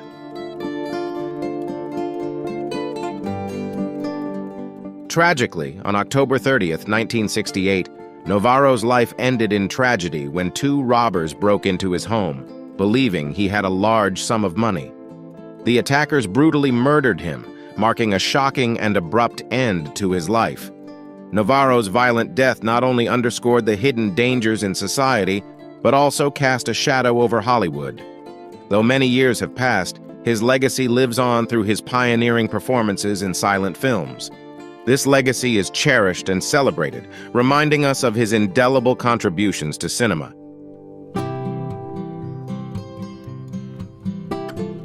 Norm Macdonald, the legendary Saturday Night Live comedian, passed away in September 2021 at age 61 after nearly a decade-long battle with cancer. Macdonald, one of the greatest comedians of his generation, left a profound impact on audiences and colleagues alike. Laurie Jo Hoekstra, Macdonald's longtime collaborator, shared that Norm took great pride in his comedy career. Despite his serious diagnosis, Macdonald didn't let the illness define how people saw him. He always kept his humor and authenticity, believing that a truly great joke must have an element of surprise and pinpoint accuracy.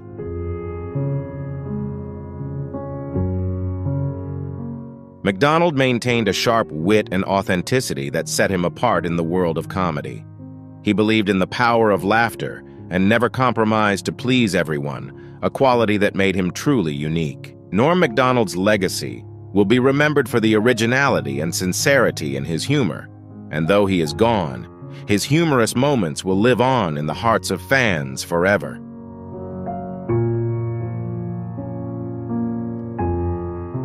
Marilyn Monroe, a Hollywood icon known for her mesmerizing beauty and incredible talent, left an indelible mark on film history before her sudden death on August 4, 1962.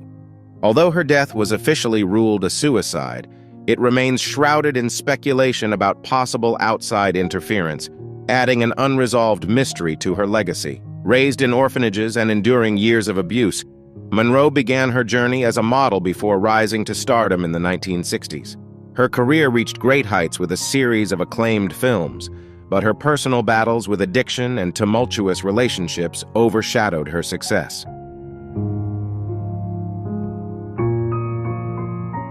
Nevertheless, Monroe's acting talent, especially in crime dramas and serious films, continues to be remembered and celebrated.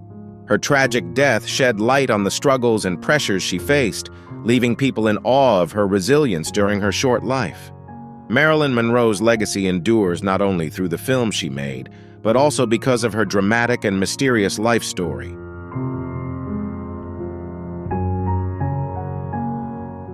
Sal Mineo, a Hollywood star who overcame a difficult childhood to achieve success in the entertainment industry, met a tragic end on February 12, 1976, after a rehearsal in Los Angeles. Mineo was fatally stabbed in a shocking attack that left Hollywood and his fans in mourning.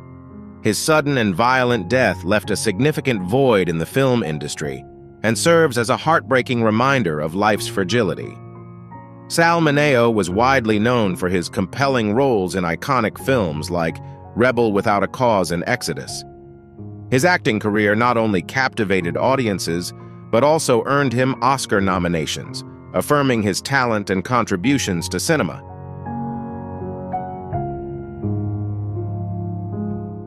Mineo brought a unique blend of sensitivity and strength to his roles, making him one of the most memorable actors of his time.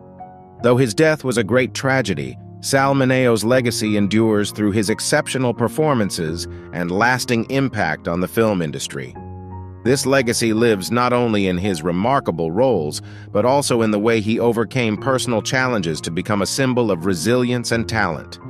His contributions to cinema and the admiration from audiences worldwide ensure that his memory will be cherished and preserved, reminding us of life's nuances and unpredictability.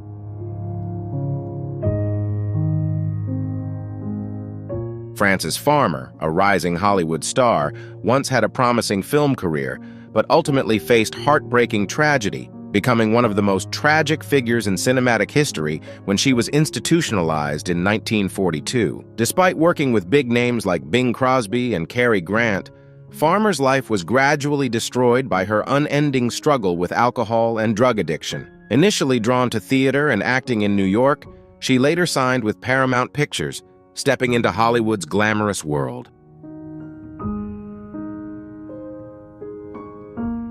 However, the intense pressures of the entertainment industry took a severe toll on her. In 1942, Farmer's life took a dark turn when she was arrested for drunk driving during a wartime blackout. Instead of serving jail time, Farmer was sent to the Kimball Sanitarium in California, where she endured horrific abuse and neglect, as later revealed in her memoir. After her release, Farmer attempted to revive her theater career, but her struggle with alcoholism made her path back to the spotlight incredibly challenging.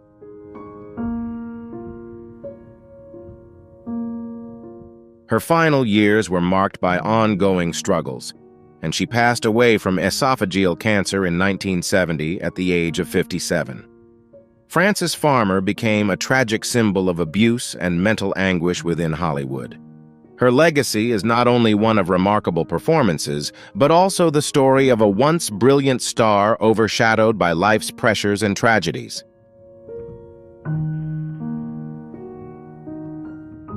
The world was heartbroken when Hollywood icon Chadwick Boseman passed away at the age of 43 in August 2020 in Los Angeles. His death was not only a tremendous loss to his family and friends, but also a profound shock to fans and the entertainment industry. Boseman had quietly battled colon cancer for 4 years before his passing. Diagnosed with stage 3 colon cancer in 2016, his condition eventually advanced to stage 4. Despite his treatment, he continued to work with unwavering passion, delivering powerful performances in films like Marshall, Da 5 Bloods, and Ma Rainey's Black Bottom, leaving a lasting impression on audiences.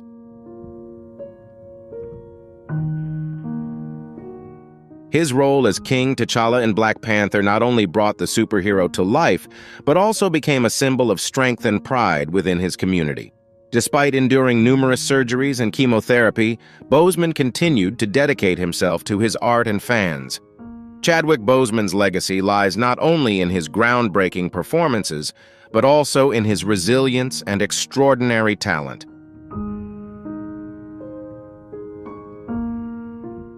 Thank you for watching our video. If you found any story on this list impactful, don't forget to leave your thoughts in the comments below.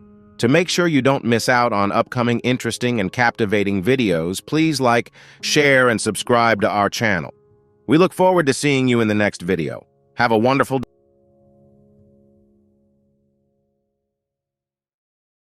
Did you know that Whitney Houston was rumored to have a same-sex relationship that she never publicly acknowledged? She's not alone. Many Black celebrities have struggled with revealing their true selves due to concerns about the impact on their careers and personal lives. In this video, we will take a look at 20 Black celebrities who have passed away, carrying the fear of not being able to openly share their same-sex relationships.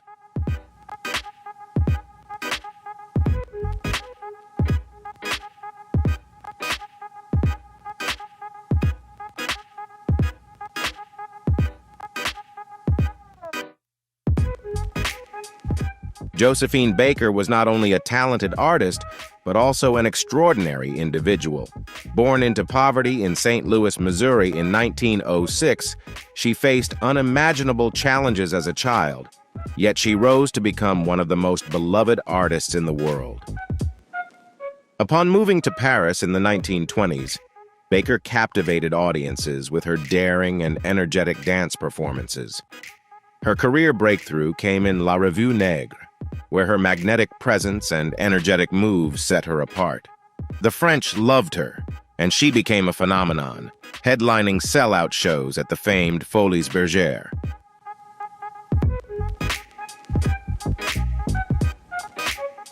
However, Baker's story goes far beyond her role as an entertainer.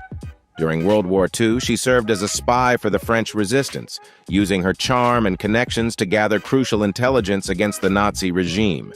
Later, she became a strong advocate for the civil rights movement in the U.S., often refusing to perform for racially segregated audiences. She leveraged her influence to fight for racial equality, becoming a pioneering activist long before it became common in the entertainment industry.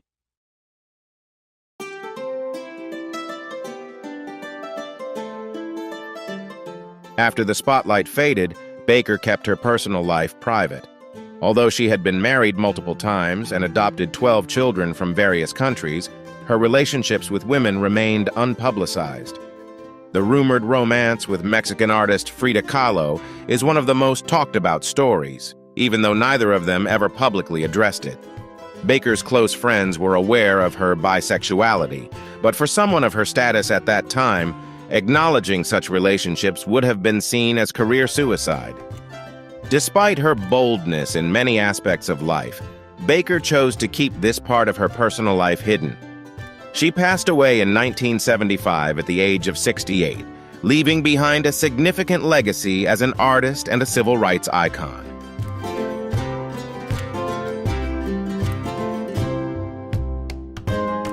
Richard Pryor was a man of many contradictions, and it was precisely this complexity that made him a legend. Born in 1940 in Peoria, Illinois, Pryor's early life was anything but ordinary. Growing up in a brothel under the care of his grandmother, his childhood was filled with trauma and instability. Yet Pryor transformed his challenging beginnings into a source of inspiration for his comedy. His stand-up routines, marked by brutal honesty, drew from his tumultuous past, including his struggles with addiction, mental health, and relationships.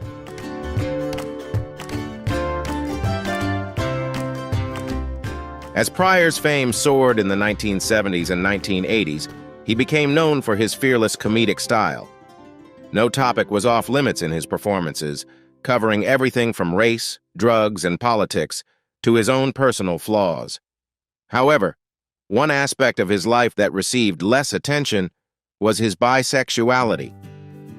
Although he was married to women 5 times, Pryor alluded to relationships with men in his routines, but always in a way that left the audience uncertain about what was real and what was just a joke.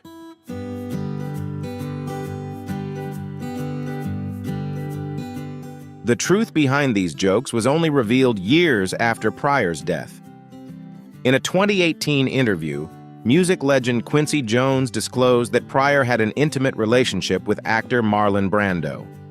Jennifer Lee Pryor, Richard's widow, later confirmed that he had been open about his bisexuality with friends and had written extensively about his relationships with men in his personal journals.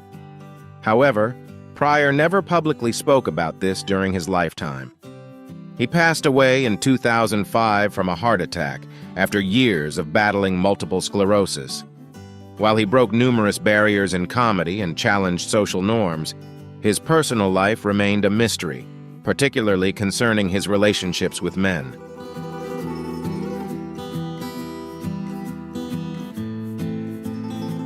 When thinking of disco music in the late 1970s, one standout name is Sylvester. With his flamboyant outfits, soaring falsetto, and energetic performance style, Sylvester was a trailblazer in the music world. Born in 1947 in Los Angeles, he began his career singing gospel music in church. However, the conservative nature of the religious environment he grew up in clashed with the true self he later embraced.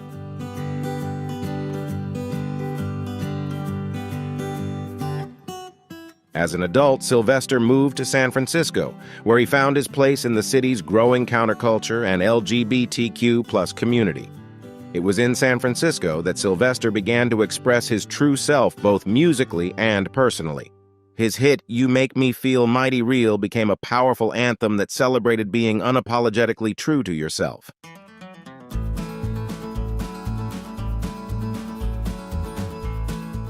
Although Sylvester was open about his gay identity in his performances and public appearances, he was more reserved about his personal relationships. He shared that his religious upbringing led to an internal struggle in accepting his sexuality. Sylvester's success during the disco era hit like a storm, but it was not long-lasting. By the early 1980s, as disco fell out of favor, his presence in the music scene began to wane.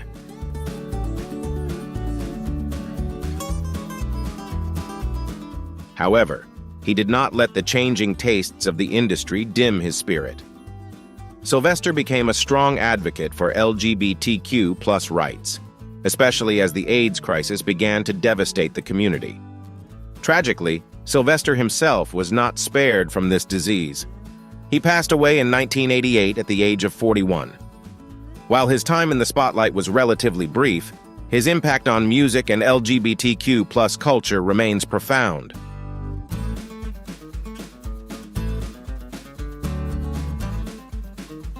Few voices in music are as instantly recognizable as Luther Vandross. Born in 1951 in New York City, Vandross had the ability to convey deep emotion through his powerful yet smooth singing. With hits like "Never Too Much" and "Dance with My Father," he became one of the most beloved R&B singers of his generation, captivating millions of fans and selling over 40 million recordings worldwide.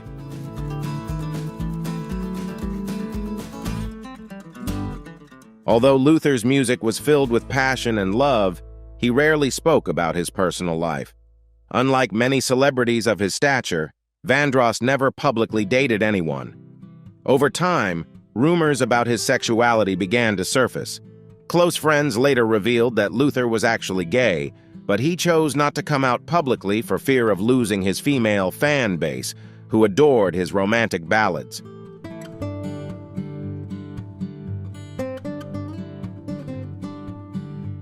Patti LaBelle, a longtime friend of Vandross, shared after his passing that Luther feared that coming out would affect not only his career but also his family. According to LaBelle, Vandross's mother may have known about his sexuality but never mentioned it. Bruce Vilanch, a close colleague, also revealed that Vandross once confided that he was living a double life, keeping his sexual orientation a secret from the world.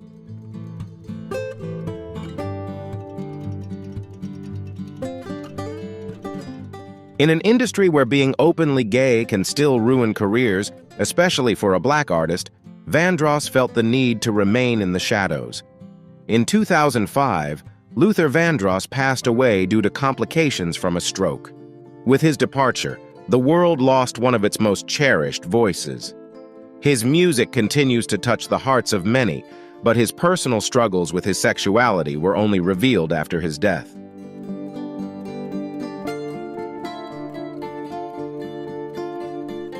James Baldwin was not only a writer, he was also a voice for the overlooked.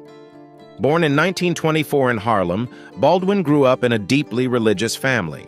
His stepfather was a pastor, and Baldwin briefly followed that path himself. However, as he began to explore his personal identity, Baldwin realized that his true place was not in the church, but in literature.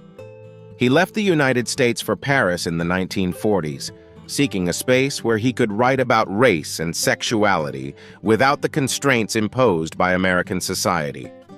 Baldwin's works were groundbreaking, addressing issues of race, gender, and identity in ways that had rarely been seen before. His novel Giovanni's Room, published in 1956, was one of the first books to explore same-sex love in an honest and profound manner, and it remains a landmark in LGBTQ+ literature.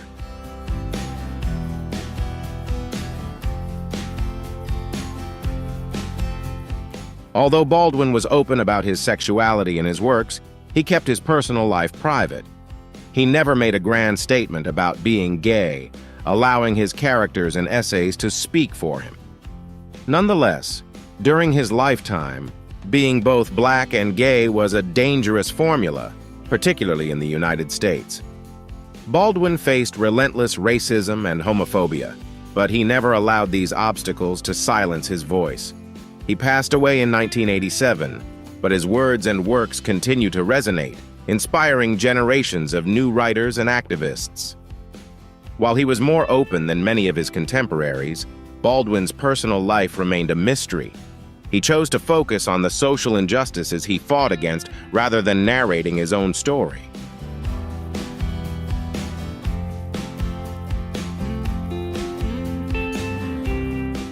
The name Paul Winfield may not be familiar to younger audiences today, but for previous generations, his contributions to film and television are unforgettable. Winfield rose to prominence in the 1970s, receiving an Academy Award nomination for his role as Nathan Lee Morgan in the film Sounder, 1972. His portrayal of a farmer striving to keep his family together garnered widespread acclaim and established him among the most talented black actors in Hollywood.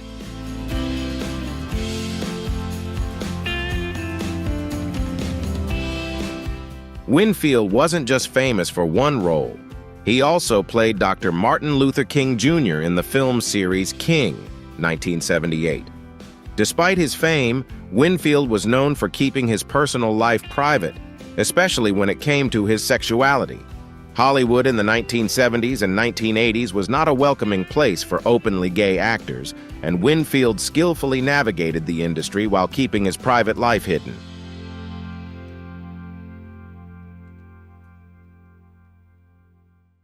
Although he was never openly gay, it was known to his close circle of friends. He even dated co-star Cicely Tyson for about 18 months, further confusing the public about his sexuality. Winfield's most important relationship was with architect Charles Gillen Jr., with whom he worked for many years. Their relationship, which transcended issues of race and sexual orientation at the time, was largely kept private.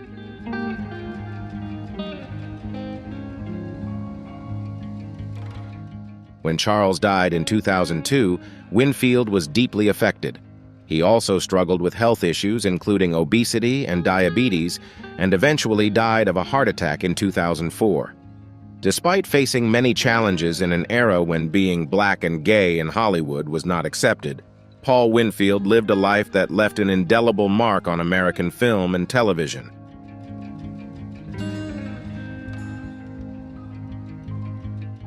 Nell Carter is perhaps best remembered for her role as the lovable, sassy housekeeper Nell Harper on the 1980s sitcom Gimme a Break. However, her talent and career extended far beyond that role. Born in 1948, Carter's journey to stardom began on stage, where she captivated audiences with her powerful voice and charismatic performance style. She won a Tony Award for her performance in the Broadway musical Ain't Misbehavin', a production that showcased her exceptional singing talent.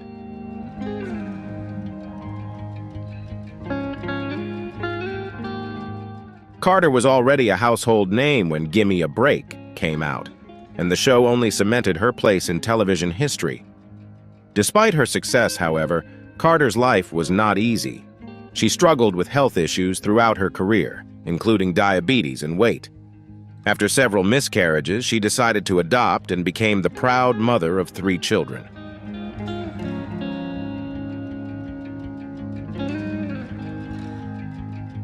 Carter was married twice, but a surprising fact was only revealed after her death in 2003.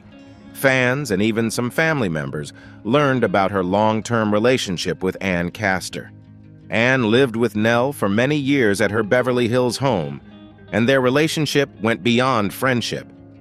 After Nell's sudden death at the age of 54, it was revealed that she had left her entire fortune and custody of her adopted children to Ann.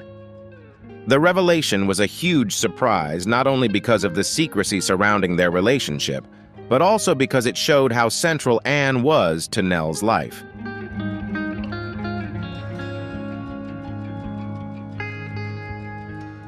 Few writers have captured the American public's imagination like Truman Capote.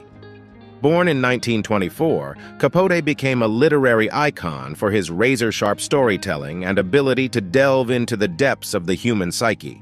His most famous works, Breakfast at Tiffany's and In Cold Blood, remain timeless classics that continue to influence readers and writers alike.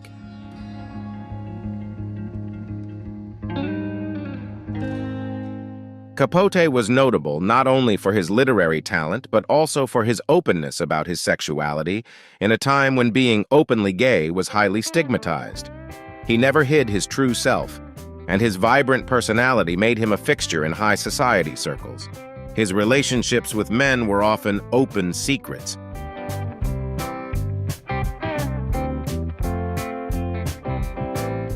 Despite his outgoing personality, Capote often had long relationships with women, especially those of a glamorous style, such as Babe Paley, the inspiration for his unfinished novel, Answered Prayers.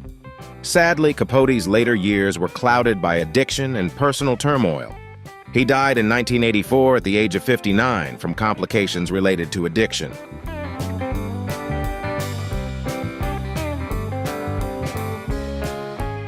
Sherman Hemsley made television history with his role as George Jefferson in The Jeffersons, one of the first shows to portray a wealthy African-American family. His outspoken and bold portrayal of George Jefferson became iconic, winning him a large fan base during the 1970s and 1980s. While his character was loud and energetic, Hemsley was quite the opposite in real life: shy, soft-spoken, and extremely private. Throughout his career, he never married and kept his personal life under wraps, leading to various rumors about his sexuality.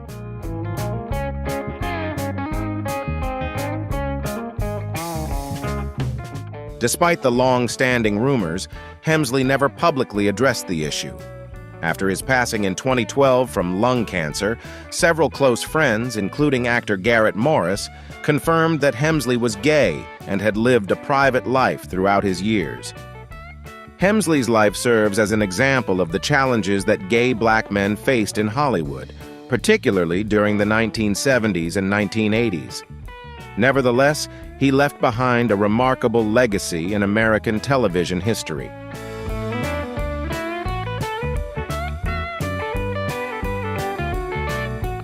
Billy Strayhorn may not be a household name like some of his contemporaries, but his influence on jazz is undeniable. As the right-hand man of Duke Ellington, Strayhorn was the creative mind behind many of Ellington's major hits. If you've ever heard Take the A Train, that was Strayhorn's work. Born in 1915, Strayhorn had a challenging childhood, but his love for music helped him persevere. By the age of 23, he began collaborating with Ellington.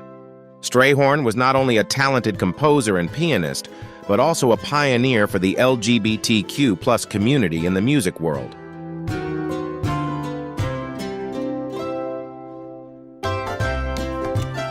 Unlike many of his contemporaries, Strayhorn did not hide his sexuality within the jazz community. He lived openly as a gay man, although he kept his personal life relatively private. Those close to him were aware of his relationships with men, and he embraced his true self. Strayhorn passed away in 1967 at the age of 51 from esophageal cancer, but his contributions to jazz live on. Although he may not have enjoyed the same mainstream fame as Duke Ellington, American music would be quite different without Billy Strayhorn's influence.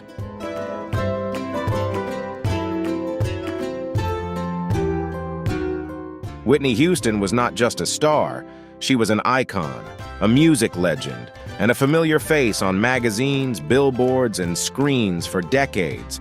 Known for her angelic voice and stunning beauty, Whitney defined pop music for an entire generation. Her achievements are remarkable. Over 200 million records sold, 6 Grammy Awards, and an indelible mark on the music industry. Classic hits like I Will Always Love You and Greatest Love of All made Whitney one of the most recognizable voices in the world. In 2023, Rolling Stone ranked her as the second greatest singer of all time, solidifying her place in music history.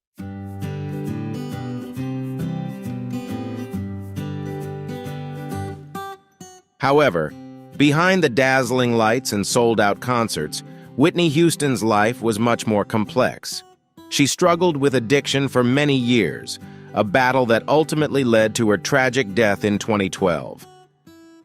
Additionally, there was another aspect of Whitney that the public often speculated about but wasn't confirmed until years later: her relationship with her close friend, Robin Crawford. Although Whitney was romantically linked to many high-profile names in the entertainment industry, the rumors surrounding her close bond with Crawford always attracted attention. The two met as teenagers, and their friendship lasted for decades.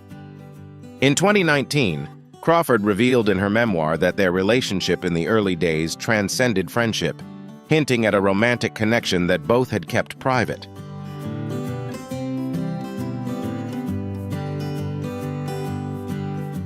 For Whitney, who had deep roots in her Christian faith and faced immense pressure to maintain a certain public image, living openly as a gay or bisexual woman was nearly impossible. Fans often wondered if her struggles with addiction were connected to her inability to live authentically in front of the public.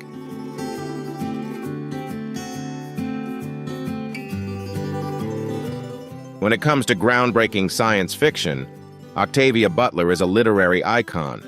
A true icon, Butler is not only one of the most influential Black writers in the genre, but one of the most influential writers overall.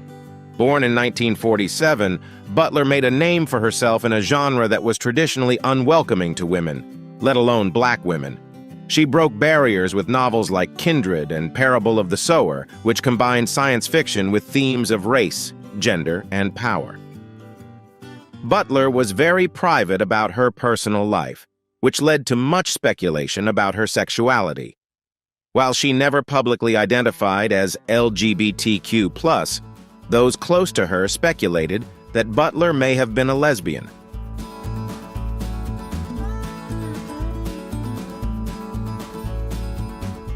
What really matters, however, is her work. Butler's stories transcended traditional boundaries, allowing readers to explore complex social issues through the lens of science fiction.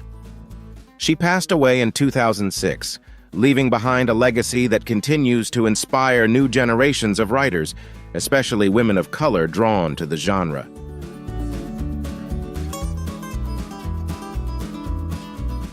Phyllis Hyman was a singer like no other, with a deep, soulful contralto voice that could stir the emotions of anyone who heard it. Her soulful performances left a lasting impression. Hits like You Know How to Love Me and Living All Alone became timeless classics, earning Hyman a special place in the hearts of R&B and jazz fans. However, despite her soaring musical career, Hyman faced great personal struggles. She battled bipolar disorder and depression throughout her life, leading to self-medication with alcohol and drugs.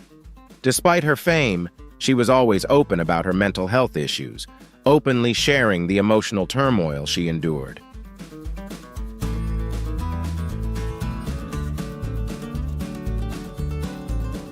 Tragically, in 1995, Phyllis Hyman took her own life just days before her 46th birthday. Her death shocked fans, but it also opened up discussions about mental health in the Black community, a topic that had often been overlooked. After her death, it was revealed that Hyman had had relationships with both men and women, including a rumored long-term affair with musician Tina Clark. While Hyman never publicly identified as bisexual, those close to her said that relationships with women were an important part of her life.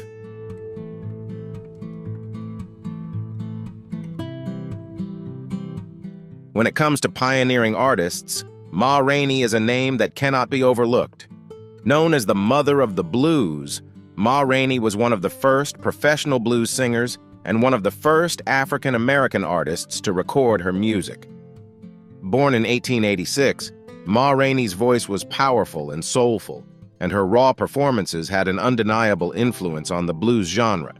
She toured extensively throughout the American South, and her straightforward, no-nonsense stage presence made her a star. However, Ma Rainey didn't just revolutionize music. She was also a pioneer in expressing her attraction to women through her songs. Rainey often sang about same-sex relationships, which was extremely daring for her time.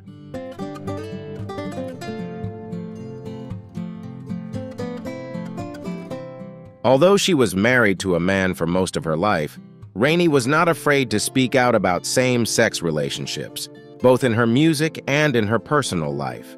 Her openness about her sexuality made Ma Rainey a pioneer in many ways. Although she died in 1939, Ma Rainey's legacy continues to live on, paving the way for future generations of LGBTQ+ artists to express themselves freely in their music and lives.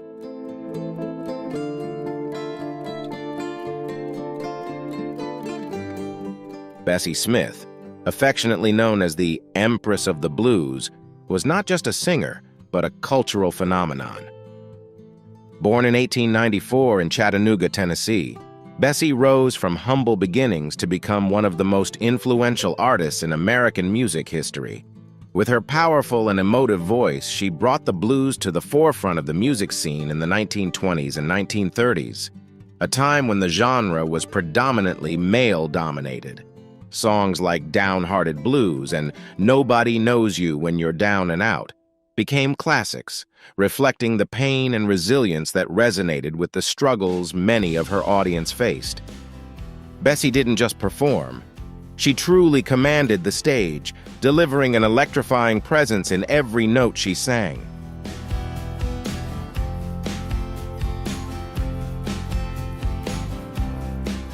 As a bisexual person in a society that was not yet ready to embrace gender diversity, Bessie lived authentically, openly loving both men and women. This brought her intense scrutiny from a judgmental public, yet she remained steadfast and became a quiet pioneer for the LGBTQ+ community in the arts. Bessie Smith's life ended tragically in a car accident in 1937, but her legacy continues to endure. She has influenced countless artists, from Janis Joplin to Nina Simone, who acknowledge her contributions in paving the way for future generations.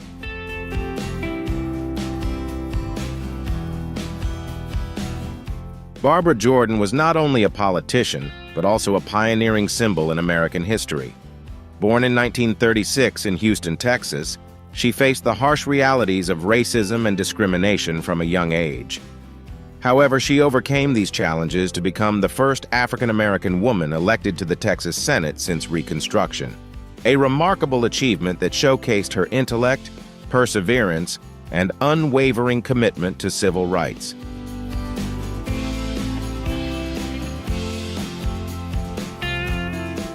Her career in the U.S. House of Representatives began in 1972, making her a pioneer in every sense of the word. In 1974, Jordan's speech during the Watergate hearings transformed her into a national icon as she called for the impeachment of President Nixon, a moment that showcased her exceptional oratory skills. In 1976, she made history again by becoming the first African-American woman to deliver a keynote address at the Democratic National Convention, solidifying her status as one of the leading voices in American politics.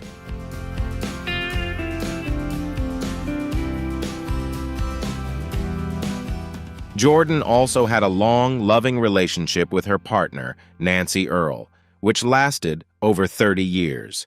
However, this aspect of her life was rarely made public during her time in office. It was only after her passing in 1996 that the depth of their relationship was revealed. Despite battling multiple sclerosis and later leukemia, Jordan continued to champion progressive movements, serving as chair of the U.S. Commission on Immigration Reform until her health declined. Today, Barbara Jordan is remembered as a symbol of strength, resilience, and authenticity, inspiring countless individuals in the fight for equality and justice.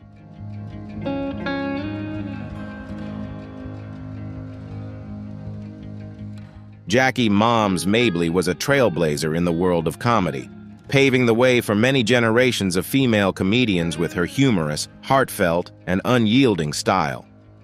Born in 1894, Mabley rose to fame during a time when comedy was predominantly male-dominated. With her signature style, colorful outfits, a toothless grin, and the ability to deliver sharp humor that tackled serious social issues, she won the hearts of audiences everywhere. Mabley made her mark on the vaudeville stage, where she showcased incisive performances that addressed race, gender, and relationships. By the 1960s, she became a familiar face on popular television shows such as The Ed Sullivan Show, where her refreshing comedic style resonated with viewers across the nation.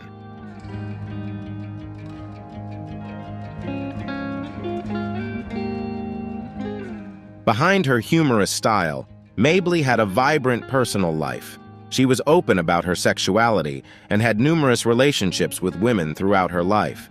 During a time when being openly gay was still considered taboo, Mabley's candor was a bold and revolutionary act. Despite facing numerous challenges, including racism and sexism in a male-dominated industry, Mabley remained a powerful force in comedy. She continued to perform well into her late 70s, proving that laughter is never limited by age. Mabley passed away in 1975, but her influence still resonates today.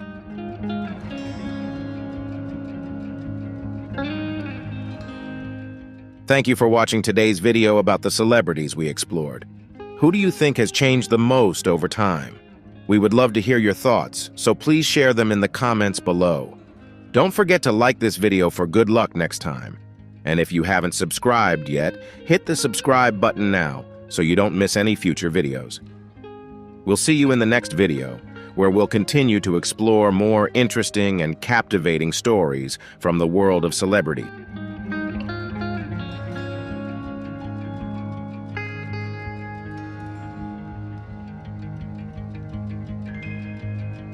Minnie Riperton was known for her incredible vocal range of 5.5 octaves. From Minnie's unforgettable music to Eazy-E's groundbreaking career, these are black stars who left us too soon. Leave comment #1 to continue exploring this video.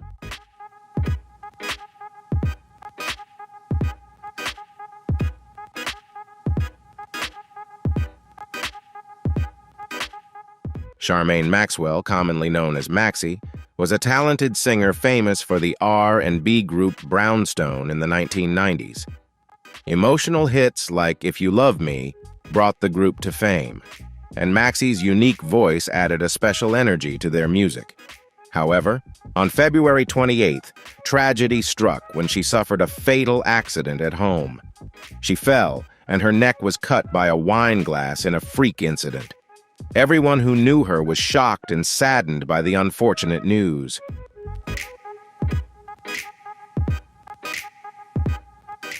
Her husband, music producer Karsten Shaw, found her and called for emergency services, but by the time she reached the hospital, she had passed away. She was 46 years old. In a heartfelt statement, her husband expressed that no words could capture the grief of Maxie's sudden and tragic loss. He shared that she was a devoted mother and the heart of their family, and her absence left a profound void in their lives. Charmaine Maxwell is remembered not only for her powerful voice, but also as one of the black stars who left us far too soon.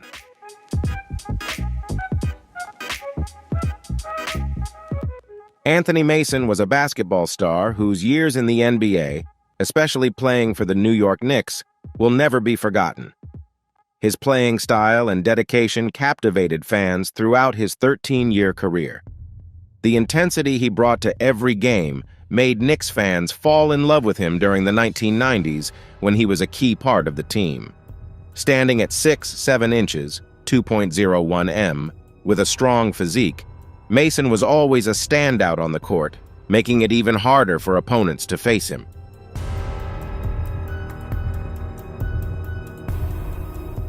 However, a cruel twist of fate struck Mason when he suffered a heart attack in February 2015, just weeks after being diagnosed with congestive heart failure, a severe condition.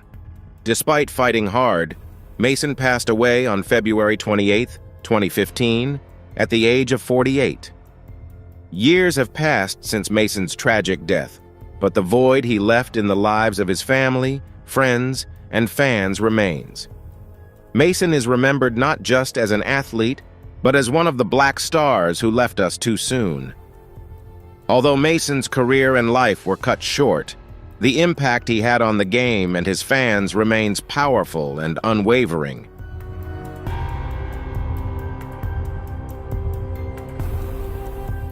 Artemis Lamont Bentley was a talented actor. best known for his role as Hakeem Campbell in the sitcom Moshe. Born on October 25, 1973 in Milwaukee, he moved to Los Angeles to live with his mother, who aspired to become a singer. From a young age, Bentley had a passion for acting, practiced signing autographs, and worked various jobs to pursue his dreams. His breakthrough came in 1994 with the television show South Central, after which he landed the role of Mac in Moesha.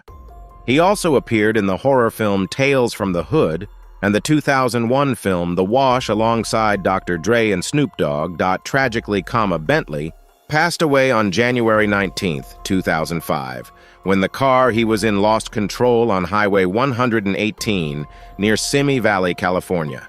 Bentley was ejected from the vehicle and struck by other cars. He was pronounced dead at the scene at the young age of 31.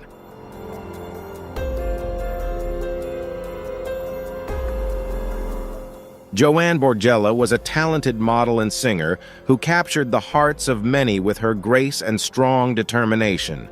In 2005, she rose to fame by winning Monique's Fat Chance pageant, a platform celebrating the beauty of plus-sized women. Joanne later became a model for Wilhelmina, one of the leading modeling agencies. In 2008, she took her career further by competing in the 7th season of American Idol, where she showcased her powerful voice and warm personality, earning admiration from audiences and judges alike.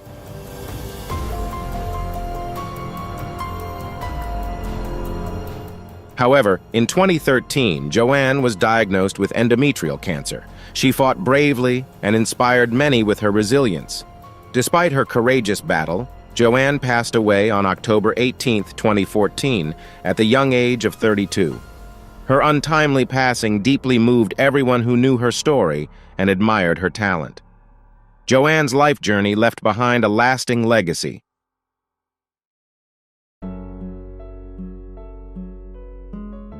Shirley Hemphill, a comedy legend and the sassy waitress in the classic sitcom What's Happening, was born on November 28, 1947, in Asheville, North Carolina. She began her stand-up comedy career by recording her performances and sending tapes to Flip Wilson, a renowned comedian she admired on TV. Recognizing her potential, Flip Wilson invited Shirley to appear on The Flip Wilson Show.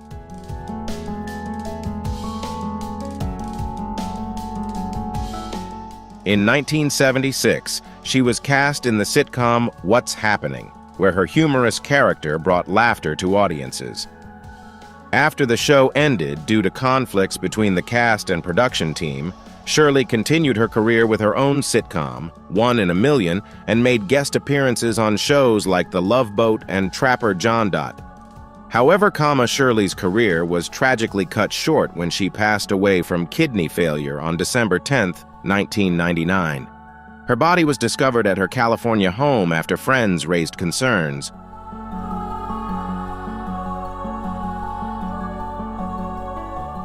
Simone Battle was a remarkable musical talent, known not only for her incredible voice, but also for her captivating stage presence.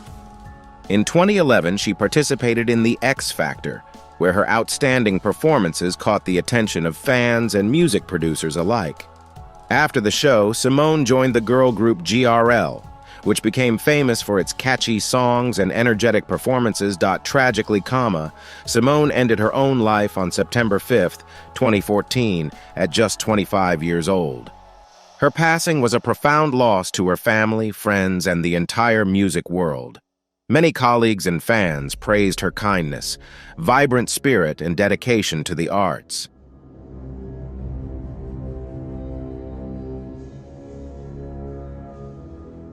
Stephanie Mosley, known for her role as Jude in VH1's Hit the Floor, was not only an actress, but also a talented dancer who performed alongside stars like Chris Brown, Usher, and Britney Spears. Stephanie was full of energy and passion, with a bright future ahead of her. However, tragedy struck when she passed away at the age of 30 in a heartbreaking incident caused by her husband, rapper Earl Hayes. Stephanie's death sent shockwaves through Hollywood, leaving her family, friends, and fans devastated. Stephanie will always be remembered not only for her significant contributions to the arts, but also for her vibrant spirit and passion for life. Her passing was a tremendous loss to the entertainment world, as she had so much more to give. Stephanie's legacy lives on through her exceptional work and the energy she brought to everything she did.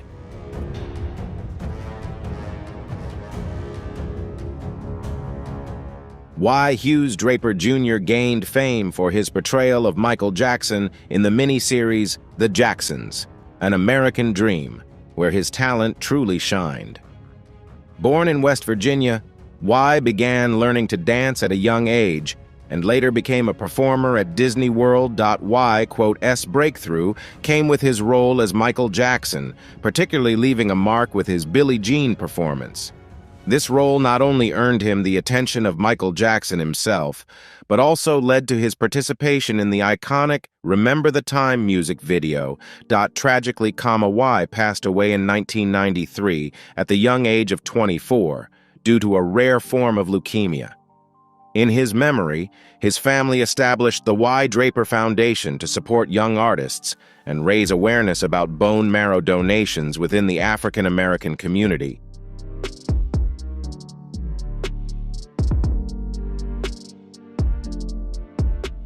Whitney Houston, one of the greatest pop singers in the world, passed away on February 11th at the age of 48.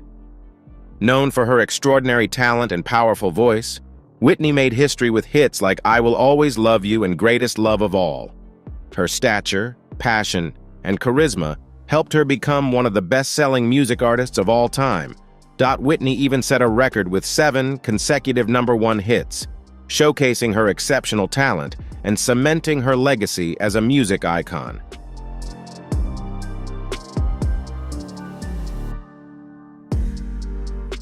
Whitney was born into a musical family.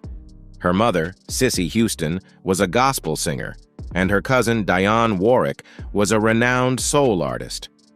Raised in an environment filled with music, Whitney rose to stardom with her debut album, Whitney Houston, released in 1985, which broke records worldwide. Her career extended beyond music into acting, with iconic films such as The Bodyguard and Waiting to Exhale, solidifying her status as a Hollywood legend. However, behind the spotlight, Whitney faced numerous personal struggles, which took a severe toll on her health and career.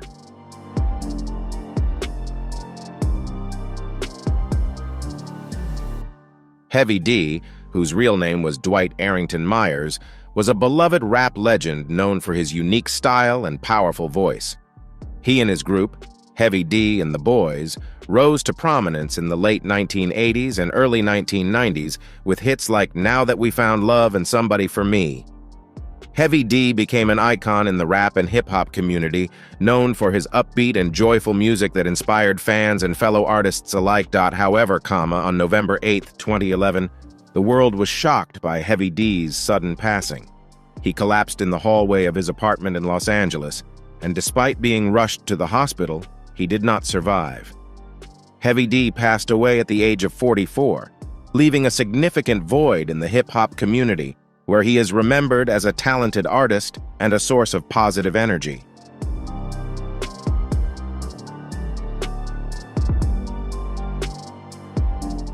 Fred Rerun Barry was an actor best known for his role as Freddie Rerun Stubbs on the hit television show What's Happening.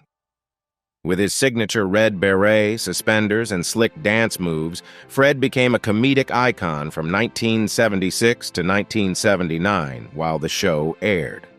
Before acting, Fred was a member of the dance group The Lockers and even made an appearance on Saturday Night Live. After the show ended, Fred became a motivational speaker and later a Baptist minister. However, his life was marked by struggles with substance abuse. Fred faced numerous challenges, including multiple attempts to end his life, but eventually found peace through his faith. Tragically, Fred passed away on October 21, 2003, at the age of 52, after suffering a stroke.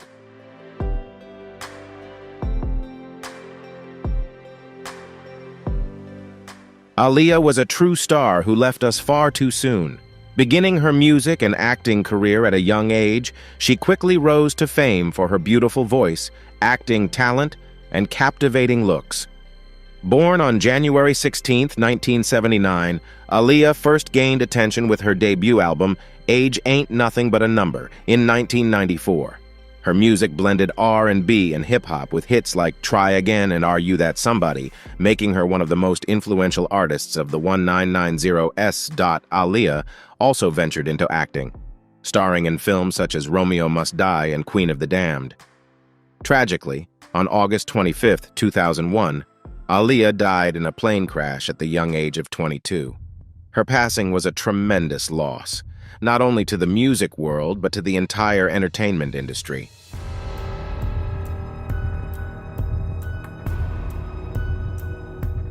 Michelle Thomas was a talented actress and singer, best known for her roles in popular television series such as The Cosby Show and Family Matters.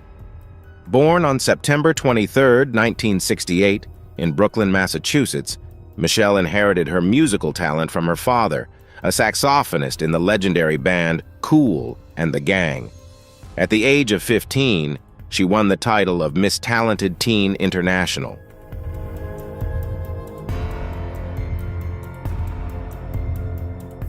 Michelle's breakthrough came when she played Theo Huxtable's girlfriend on The Cosby Show. She later joined Family Matters as Myra Monkhouse, Steve Urkel's girlfriend, quickly becoming a fan favorite. Michelle also appeared in other television shows such as A Man Called Hawk and The Young and the Restless Dot. However, her promising career was tragically cut short when she was diagnosed with a rare form of cancer. Despite undergoing 3 surgeries and bravely fighting the illness, Michelle passed away on December 23, 1998, at the young age of 30.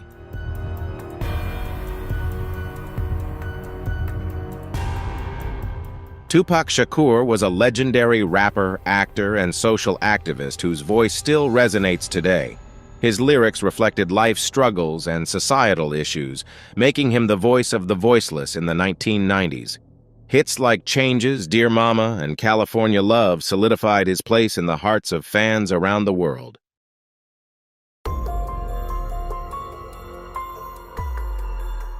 Tragically, Tupac was shot and assassinated on September 13, 1996, at just 25 years old. His passing sent shockwaves through the music world. Despite his short life, no one has matched Tupac's influence, and his songs continue to inspire generations. Tupac was not just a rapper, but also an exceptional actor and social activist. He was deeply passionate about the causes he championed, often speaking out against racial inequality and violence. His life was both controversial and creative, but his undeniable talent and charisma made him a beloved figure to countless people.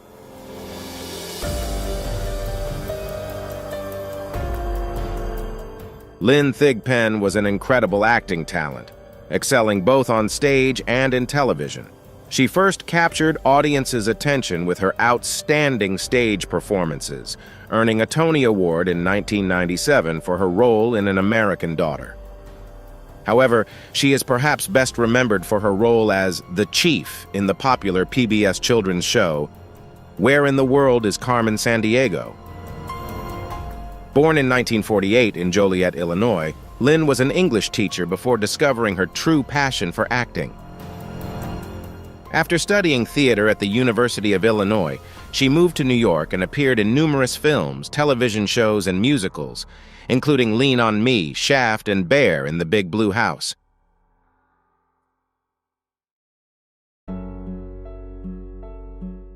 Lynn passed away at the age of 54 in 2003 due to a cerebral hemorrhage, leaving the entertainment community in deep mourning. Her sudden death halted the projects she was working on, leaving a significant void on set and in the hearts of her colleagues, who were left with only memories of her remarkable presence.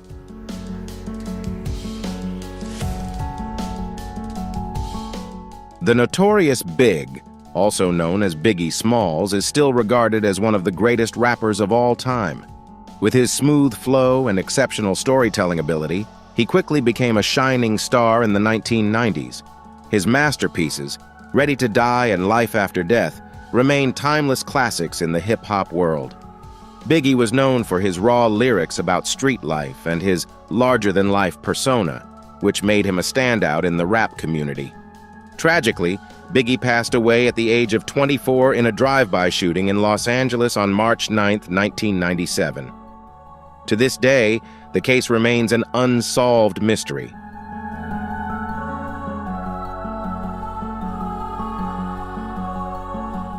Michael Taliaferro was best known for his tough guy roles in films such as Bad Boys and The Replacements. Before becoming an actor, he was a professional football player, competing for the Washington Redskins and Denver Gold. Michael began his acting career with a role as a security guard in Sister Act 2. Although famous for his strong and rugged roles, Michael was known off-screen as a kind-hearted man who deeply loved his family. He passed away from a stroke on May 4, 2006, at the age of 44, leaving behind a profound sense of loss among his colleagues and fans.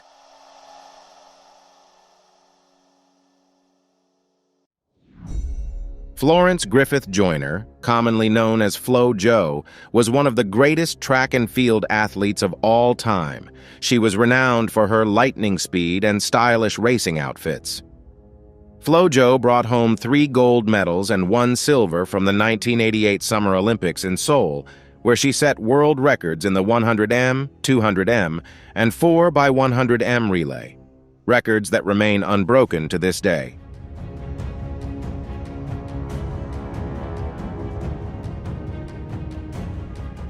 The sports world admired Flo Jo as a dazzling heroine and a fashion icon, celebrated for her extraordinary talent in track and field. However, her life was tragically cut short. Her sudden passing sent shockwaves across the globe. At just 38 years old, Flo Jo died in her sleep from a severe epileptic seizure on September 21st. 1998. Flo Jo's legacy extends beyond her world records, inspiring countless athletes, especially Black women, with her achievements and spirit.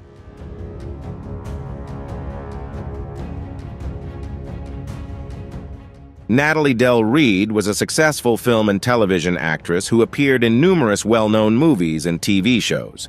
She is best remembered for her role as Tammy in Medea's Big Happy Family and as one of the stepsisters in Disney's 1997 film Cinderella.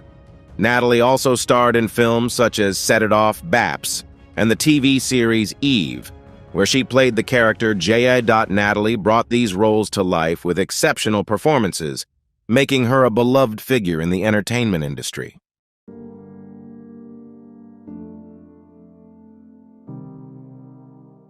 Natalie was born in Louisiana and graduated from Grambling State University. She began her career in the entertainment industry in the late 1990s and quickly stood out for her talent and charisma.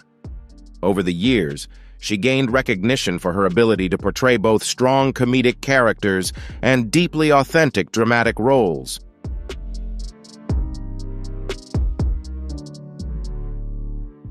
Tragically, Natalie passed away from colon cancer in December 2020 at the age of 53, after a long and courageous battle with the illness.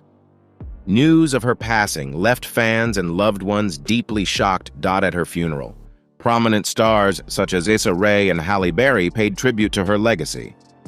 Halle Berry described Natalie as a true representation of strong Black women who refused to change themselves just to fit into societal expectations.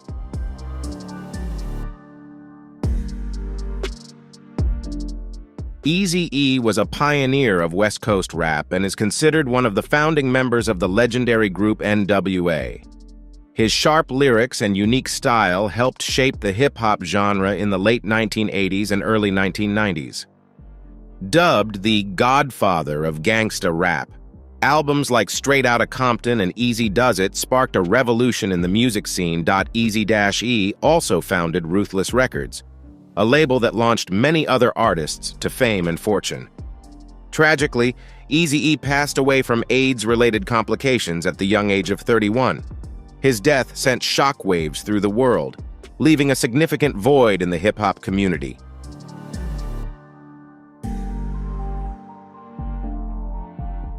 Lloyd Avery II was an actor best known for his role in the classic film Boys and the Hood, 1991. Where he played a gang member involved in the tragic shooting of Ricky Baker, portrayed by Morris Chestnut. That dramatic scene left a lasting impression on audiences. Although he often portrayed tough characters, Lloyd dreamed of moving beyond acting and had a deep passion for music from a young age. After Boys in the Hood, he appeared in films such as Poetic Justice, 1993, and several others, showcasing his versatile talent. However, his life took a dark turn in 2001. After starring in the film Shot, Lloyd was arrested for double homicide and sentenced to life in prison. The tragedy deepened when he was killed by his cellmate during a violent altercation.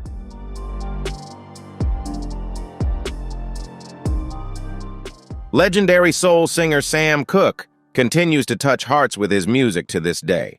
With timeless classics like A Change Is Gonna Come and You Send Me, Sam's silky voice and heartfelt lyrics made him a standout soul and R&B artist of the 1960s. Tragically, Sam Cooke died under shocking circumstances, shot and killed at the age of 33 in 1964. The circumstances surrounding his death remain a mystery, but his songs continue to inspire artists and audiences alike. Sam was also a trailblazer, breaking barriers in music and business for African-American artists.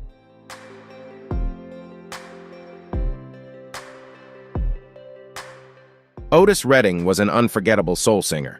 With his powerful voice and iconic songs like Sitting on the Dock of the Bay and Try a Little Tenderness, he became a legend in the music world. His unique style and emotionally charged performances left a significant impact on soul, R&B, and rock music. Tragically, Otis's life was cut short when he died in a plane crash at the age of 26 in 1967. The music world was stunned, and fans mourned the loss of one of the brightest talents of his generation.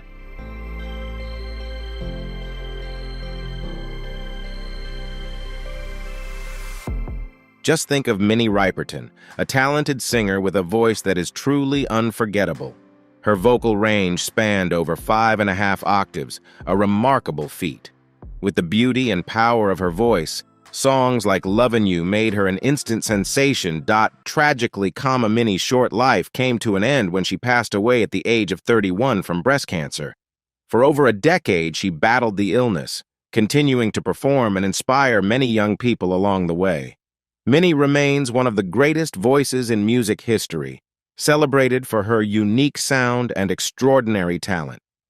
Thank you for watching this video, and don't forget to like and subscribe to support our channel.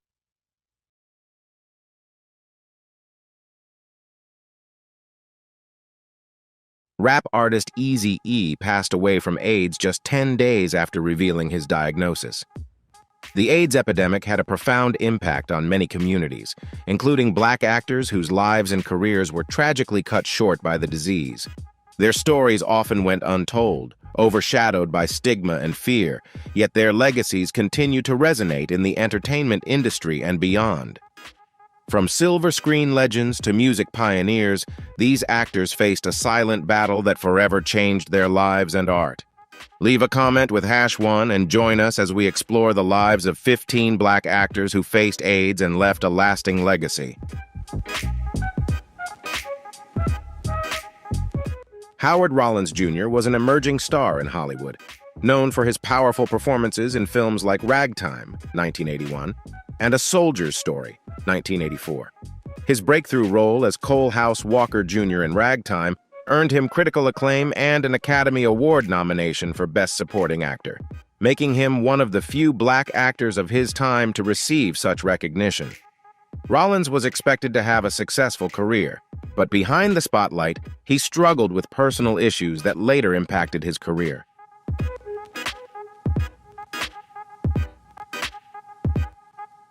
Rollins became widely known for his role as Virgil Tibbs in the TV series In the Heat of the Night, where he portrayed a sharp-witted detective. His acting was beloved by audiences, but as his fame grew, so did his personal struggles. Little did anyone know, Rollins was battling AIDS. His silence about the disease reflected the stigma that often surrounded it, particularly for Black men in Hollywood at the time.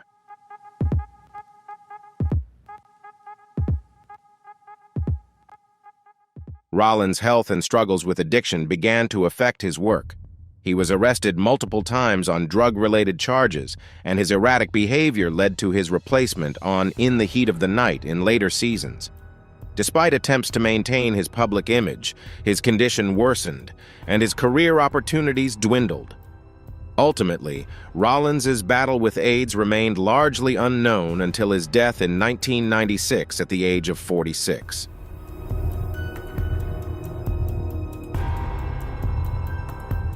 Eazy-E, whose real name was Eric Wright, was a revolutionary figure in hip-hop music, best known as a founding member of the legendary rap group NWA.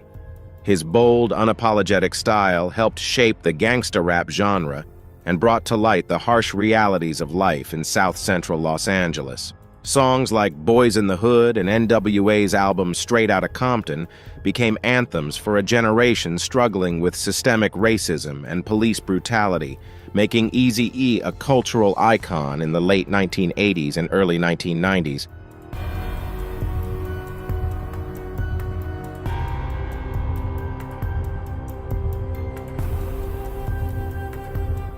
Despite his success in music, Eazy-E's life took a sudden and tragic turn in 1995 when he was hospitalized for what he initially believed was asthma, only to later be diagnosed with AIDS.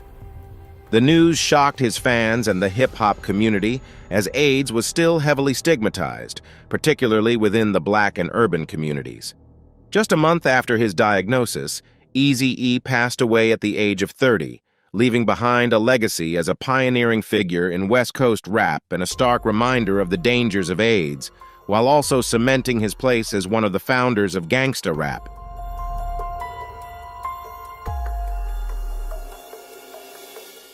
Eazy-E's death had a significant impact on raising awareness about AIDS within the Black community.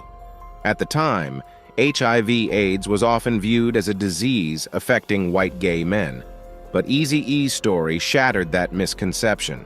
His passing forced many in the hip-hop community and the public at large to confront the reality that AIDS does not discriminate by race, gender, or fame.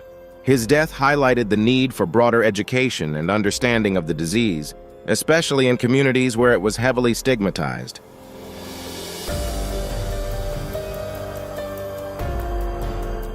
Max Robinson made history as the first Black man to anchor a national evening news program in the United States, breaking barriers in the journalism industry. He became a trailblazer for the Black community and media when he co-anchored ABC's World News Tonight in the late 1970s. Robinson's pioneering career and strong presence on television made him a role model for young Black journalists and a voice for change in an industry that had long marginalized people of color.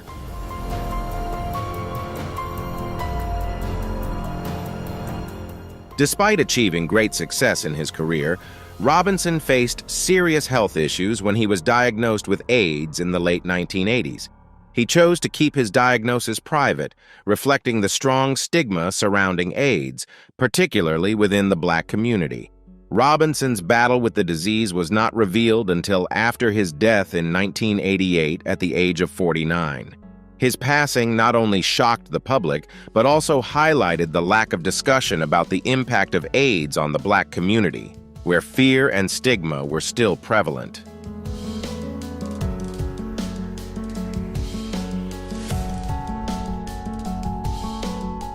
Sylvester James Jr., known simply as Sylvester, was a trailblazer in the world of disco and a symbol for both the Black and LGBTQ+ communities. With his vibrant performance style, powerful voice, and unapologetic gay identity, Sylvester became a standout artist during the height of the disco era in the late 1970s.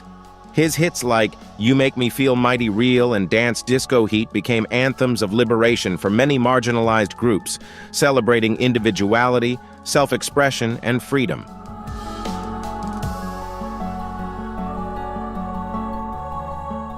Sylvester's influence extended far beyond music. As a Black man and openly gay artist in an industry that often marginalized LGBTQ+ talent, he became a symbol of resistance and pride for both the LGBTQ+ and Black communities.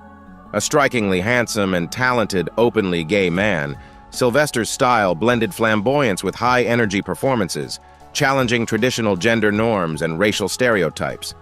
He defied societal expectations, embracing his true self, both on and off stage at a time when being openly gay, especially for people of color, still carried significant risks.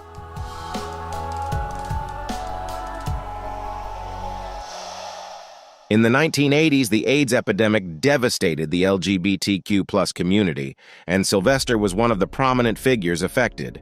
Diagnosed with AIDS in 1988, he chose to live his final years with dignity and openness, using his platform to raise awareness about the epidemic that was claiming so many lives.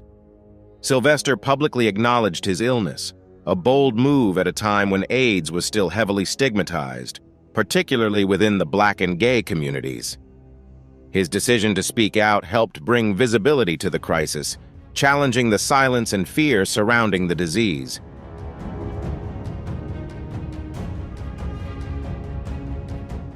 Sylvester used his fame to advocate for HIV/AIDS awareness, emphasizing the importance of compassion and understanding for those affected by the disease. His battle with AIDS and his death in 1988 at the age of 41 left a profound mark on the fight for LGBTQ+ rights and AIDS awareness. His music continues to inspire those fighting for equality, and his legacy as a pioneer in the disco genre lives on. Sylvester's courageous openness in the face of stigma and his lasting impact on both music and activism remain a testament to his strength and trailblazing spirit.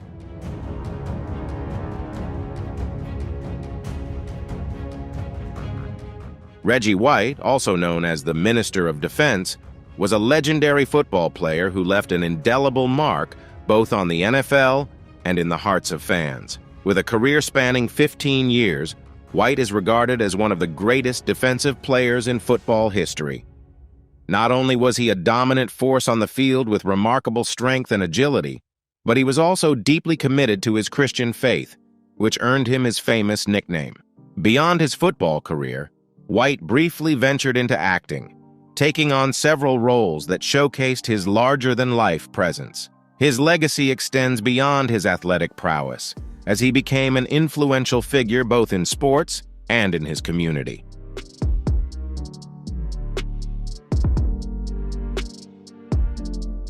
However, White's life took a tragic turn when he was diagnosed with AIDS, a diagnosis that shocked his fans in the sports world.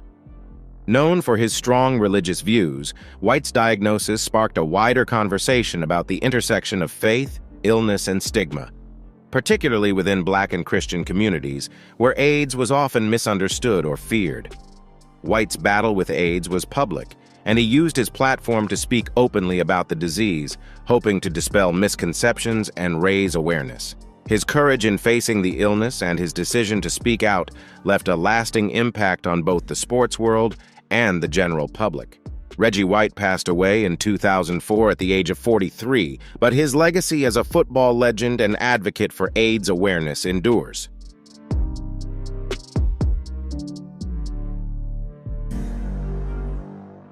Alvin Ailey was a legendary choreographer who revolutionized the world of modern dance.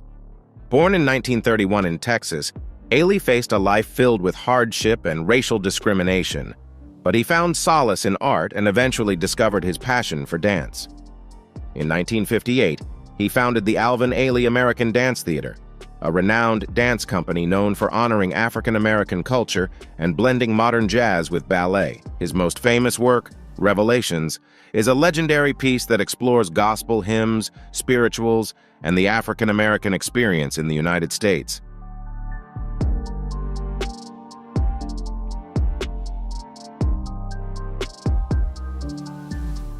Ailey disliked cookie-cutter dancers. He preferred dancers who could express themselves in many ways, not just technically, but artistically as well. His choreography and leadership in the world of dance broke down barriers and enhanced the presence of Black dancers on international stages. His commitment to giving a voice to marginalized communities through dance made him a pioneer in the arts, and his influence extended beyond the dance studio.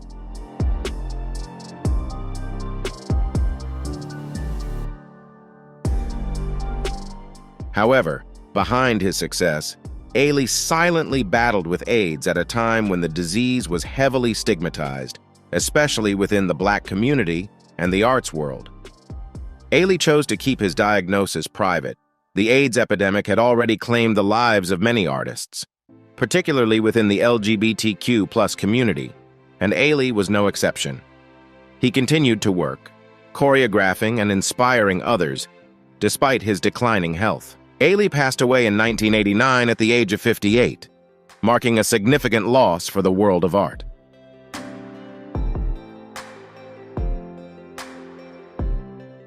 Jermaine Stewart was an American singer best known for his 1986 hit single "We Don't Have to Take Our Clothes Off." The song, with its catchy melody and positive message about self-respect, became a global hit, reaching the top 10 on the charts in both the US and the UK. Stewart's smooth voice and upbeat dance tracks made him stand out in the pop and R&B scene of the mid-'80s, earning him a loyal fan base.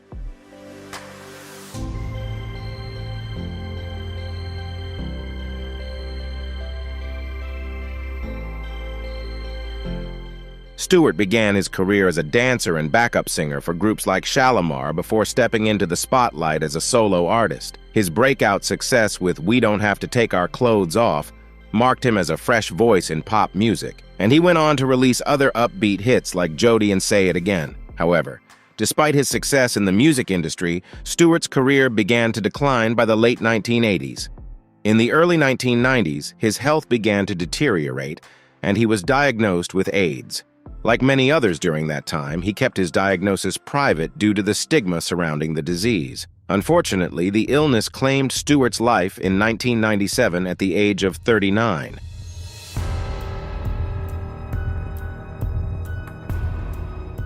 Kenny Green was the lead singer and creative force behind the R&B group Intro, a prominent band in the 1990s. With his smooth voice and exceptional songwriting skills, Green helped shape the group's sound, making them iconic with heartfelt, sensual ballads. Hits like "Ribbon in the Sky," "Come Inside," and "Let Me Be the One" became quintessential tracks of 90s R&B. Green's ability to blend soulful melodies with emotional lyrics made Intro a beloved group, and their music continues to resonate with fans to this day. Outside of his work with Intro, Kenny Green was also a talented songwriter, penning hits for other R&B stars such as Mary J. Blige. He contributed to the production of her debut album, What's the 411, solidifying his status as a versatile and influential figure in the R&B community. However, despite his professional success, Green faced personal struggles. In the late 1990s, he was diagnosed with AIDS. Like many artists of that time, he chose to keep his diagnosis private due to the stigma surrounding the disease, especially within the Black community and the music industry. Kenny Green publicly revealed his AIDS diagnosis in an interview shortly before his passing, openly discussing both his illness and his homosexuality. He passed away in 2001 at the age of 32, far too young for someone with such immense talent. His death was a significant loss to the R&B world, as he had shown great promise both as a singer and a songwriter, leaving behind a legacy of soulful music and an impact on the genre that continues to resonate with fans. Ron Vawter was a talented and influential actor, particularly in the realm of experimental theater, and a key member of the Wooster Group, a pioneering theater company in New York. While not a household name in mainstream entertainment, Vawter's work had a profound impact within the artistic and theatrical communities, especially among Black actors, who were inspired by his bold and innovative approach to performance. Vawter's connection to Black theater was evident through his collaborations with artists and his involvement in groundbreaking plays that explored themes of race, identity, and societal norms.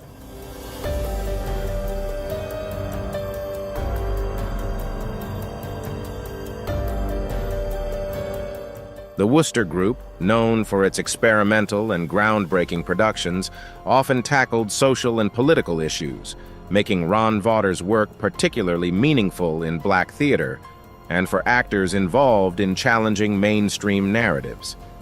Vaughter's influence extended beyond the stage, encouraging artists of all backgrounds to explore difficult topics and embrace nonconformity in their art.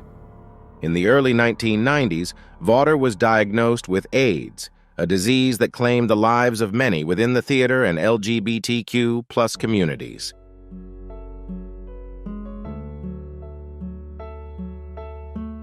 Despite his illness, Ron Vaughter continued to perform, not allowing his disease to interfere with his work and legacy. He remained active with the Wooster Group until his death in 1994, using his platform to raise awareness about the AIDS crisis within the arts community. His death was a great loss to the theater world, but his courage in continuing to perform while facing AIDS left a lasting impact on the industry.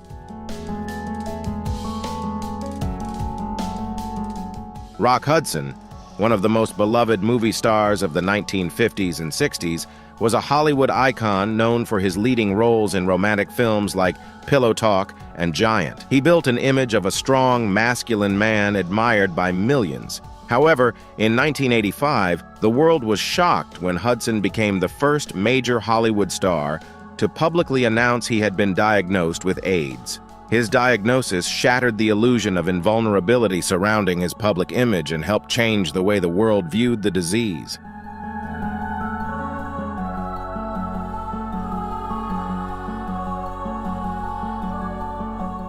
Although Hudson was not Black, his public battle with AIDS had a far-reaching impact, particularly on Black actors and artists, many of whom had long remained silent about the disease due to fear and stigma. At a time when AIDS was often misunderstood and primarily associated with the gay community, Hudson's announcement brought international attention to the epidemic. His global fame helped humanize the issue, breaking down barriers and sparking conversations that had previously been considered taboo. Hudson's struggle with AIDS, which led to his death just months after his diagnosis was made public, marked a turning point in the fight for AIDS awareness.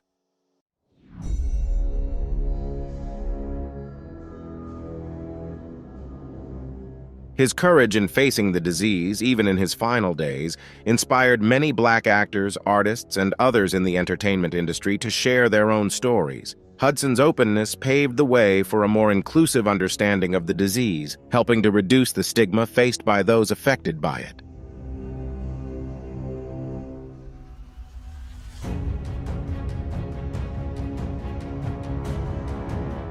Merritt Butrick, while not Black himself, became an influential figure in the world of science fiction through his roles in the Star Trek series, a genre that has long been known for breaking barriers in representation, especially for Black actors. Butrick played David Marcus, the son of Captain Kirk in Star Trek II, The Wrath of Khan, 1982, and Star Trek III, The Search for Spock, 1984.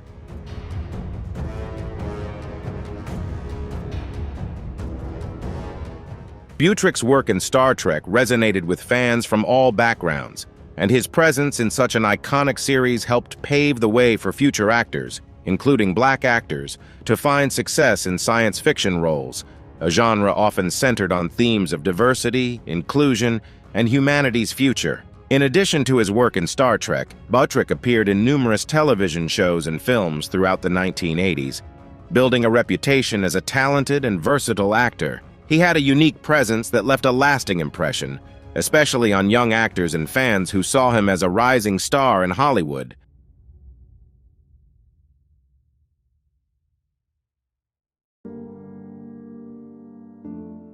However, Butrick's career was tragically cut short when he was diagnosed with AIDS at the height of the epidemic. Like many actors at the time, Butrick kept his diagnosis private due to the stigma surrounding the disease, especially within the entertainment industry. He continued to work until his health deteriorated, and he passed away in 1989 at the age of 29. Butrick's death shocked the Star Trek fan community and the wider entertainment industry, bringing attention to the devastating impact of AIDS.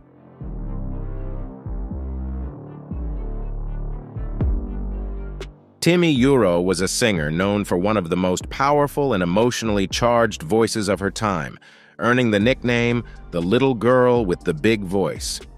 Although she was not African American, Euro's singing style had a profound influence on many black musicians and artists, particularly in the soul and R&B genres. Her music combined raw emotion with rich tonal qualities, resonating deeply with artists from diverse backgrounds. Her most famous hit, Hurt, released in 1961, became a standard in the soul ballad genre and has been covered by many artists over the years. Euro's ability to convey deep emotion through her music made her beloved by audiences of all races.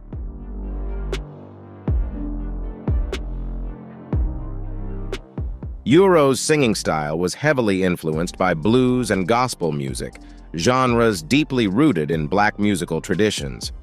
Frank Sinatra famously called Euro a great singer, and he was absolutely right. Her unique musical blend earned her respect from many black musicians who saw her as a true talent capable of bringing authenticity and passion to her performances.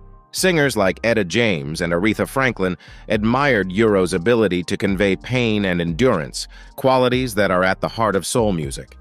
Her emotional depth and raw expressiveness allowed her to connect with audiences, transcending racial and cultural boundaries.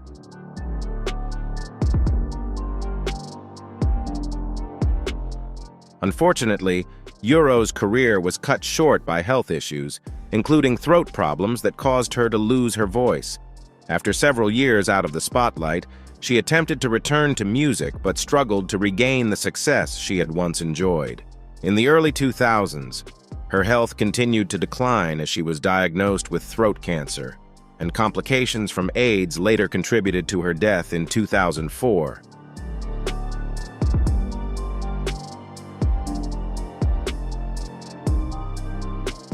Michael Jeter, known for his memorable roles in The Green Mile and Sesame Street, was a beloved actor whose talent and impact resonated with audiences and fellow performers, including those in the black community. Jeter's versatility allowed him to seamlessly transition from dramatic roles to children's programming, making him a respected figure in Hollywood and beyond. He is perhaps best known for his role as Edward Delacroix in The Green Mile, 1999. Where he delivered a poignant performance as a death row inmate, earning critical acclaim. His ability to convey deep emotion and vulnerability set him apart, leaving a lasting impression on both his co-stars and viewers.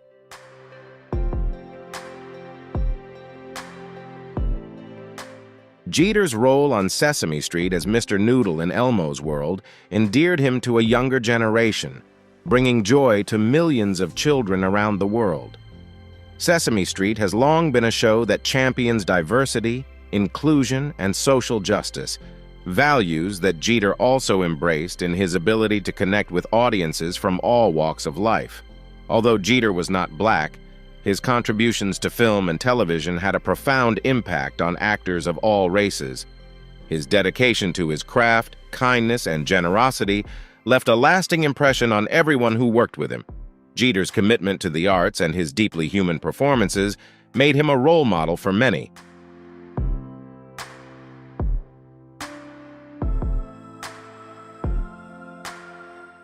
Sadly, Jeter was diagnosed with HIV, and despite continuing to work throughout his illness, he passed away in 2003 at the age of 50. His performances in groundbreaking projects like Sesame Street and The Green Mile continue to live on as a testament to his enduring legacy, impacting the lives of countless actors, including those in the black community, who saw in him a model of artistic integrity and compassion.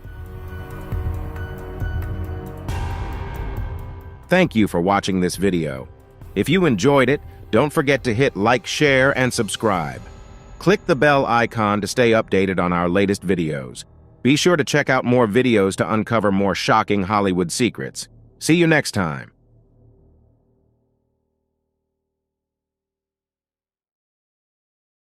Hello. Imagine yourself sitting in the audience, completely captivated by a performance, when suddenly reality changes in the most unexpected way. The lights, the applause, the energy of the crowd all shatter in an instant. Some performers, while giving their all on stage, meet an unexpected end right there. Whether due to a tragic accident or a sudden health crisis, these moments of tragedy stun both fans and colleagues alike. Let's explore the emotional stories of those whose final curtain call came too soon, leaving an unforgettable legacy that still haunts the stage to this day.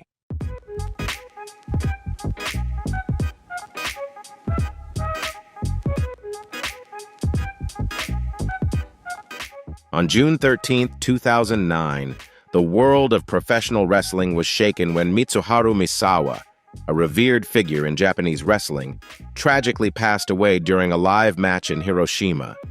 Famous for his high-flying style and technical mastery, Misawa was a legend who had captivated audiences for decades. That evening, during a tag team match, the situation suddenly turned dire when he was lifted for a suplex and unexpectedly collapsed in the ring. At first, the audience thought it was part of the performance, but the atmosphere quickly turned tense as officials and medical staff rushed to assist. The live broadcast captured the urgent moment when CPR was performed right in the ring, with spectators in stunned silence. Eventually, the truth became clear. Misawa had suffered a severe spinal injury, and this was not a staged act. Despite immediate intervention and being rushed to a nearby hospital, Misawa did not survive. His sudden passing not only left the wrestling community in mourning, but also highlighted the dangers faced by those who dedicate their lives to the sport.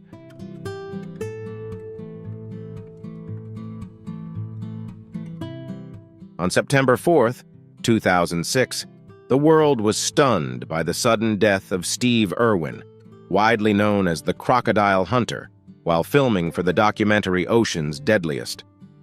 While exploring the waters of the Great Barrier Reef, Irwin encountered a large stingray. Known for his close approach to wildlife, Irwin swam up to the animal, which was typically not aggressive. However, in a rare act of self-defense, the stingray struck with its tail, inflicting a fatal wound.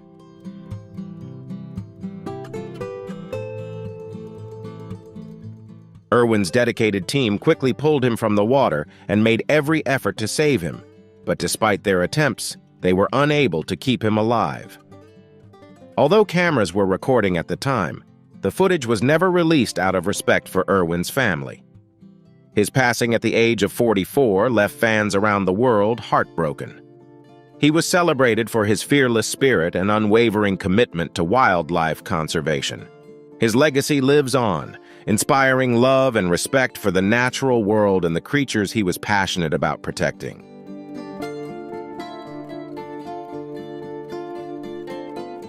On March 22, 1978, the world of circus lost a legend when Karl Wallenda, the 73-year-old tightrope master, died in a horrific accident while performing one of his most daring acts. Wallenda, renowned for his extraordinary balance and fearless spirit, had captivated audiences for decades with his breathtaking performances.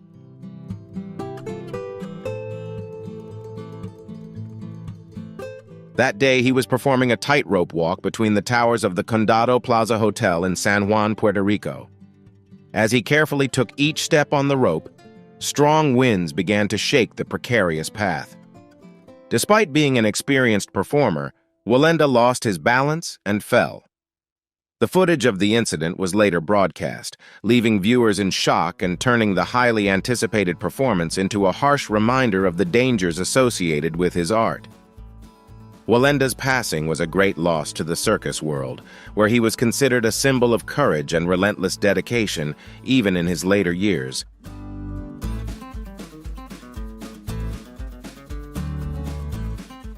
Pedro Henrique, the renowned guitarist from Brazil, passed away suddenly on March 12, 2023, leaving the music community in shock and mourning. At the age of 39, he was performing at a music festival in Sao Paulo when he suddenly collapsed on stage.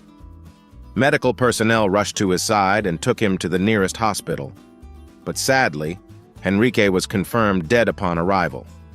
The cause was later determined to be a heart attack, a heartbreaking revelation that sent shockwaves through the music community, His passing was a heavy blow to fans, friends, and fellow musicians. His emotional performances, exceptional skill, and deep love for music left an indelible mark on Brazilian music. Henrique's legacy lives on in the hearts of those who admired his artistry and the unforgettable energy he brought to the stage.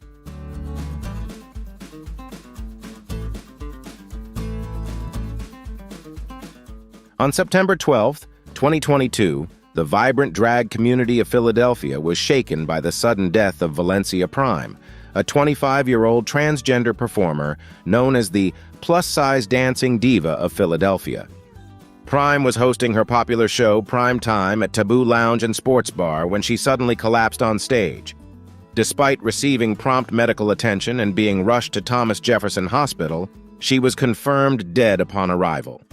The cause of death was later determined to be arteriosclerosis and was classified as a natural cause.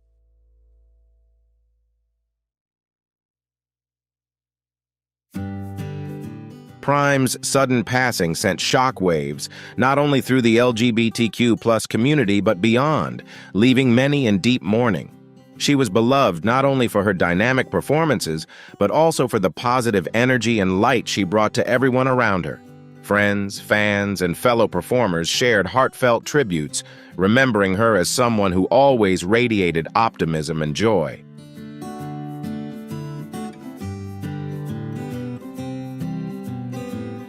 KK, the famous playback singer from India, suddenly passed away on May 31, 2022, leaving a deep sense of sorrow within the music community. Born on August 23, 1968 in Delhi, he began his career in the 1990s and quickly became a beloved icon. KK was known for timeless songs such as Tadap Tadap from Hum Dil De Chuk Sanam, Pia Aaye Na from Ashiki 2, and Kuda Jane from Bakna Ai Haseno.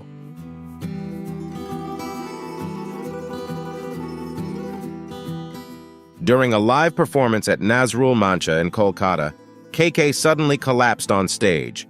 Despite receiving immediate medical attention and being rushed to the hospital, he was confirmed dead upon arrival. The cause of death was later determined to be cardiac arrest. At the age of 54, KK's passing left a huge void in the Indian music scene.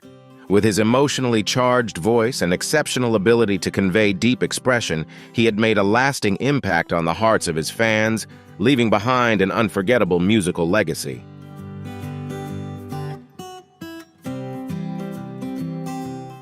Costa Titch, the South African rapper and dancer, tragically passed away on March 11, 2023, during a performance at the Ultra South Africa Music Festival in Johannesburg. While on stage, Costa Titch collapsed twice, with the second fall being fatal.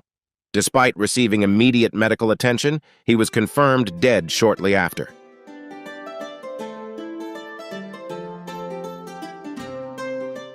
Initially, the cause of death was not determined, leading to speculation that he may have suffered a seizure.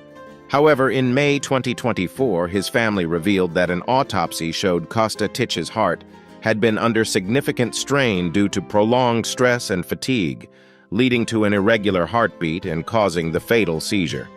Costa Titch was a prominent figure in the Amapiano music scene and had recently signed with Akon's record label, Convict Culture. His sudden passing was a huge loss to the music community, but his legacy continues to inspire many.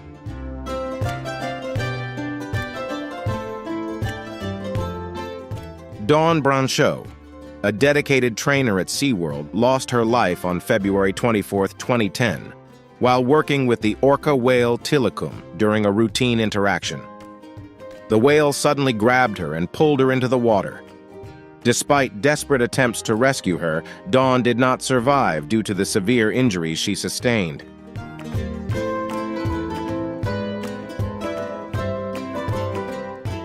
The incident sparked a major debate about the captivity of animals and the safety of trainers working with giant marine animals. Dawn Brancheau, with her dedication and love for animals, left a profound impact while also highlighting the dangers that trainers may face in their line of work.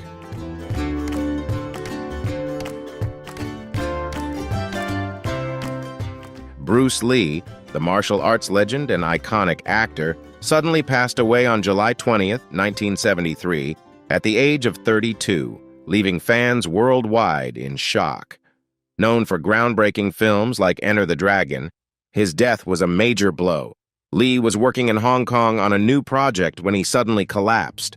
Doctors believe the cause of death was cerebral edema, possibly triggered by a reaction to pain medication.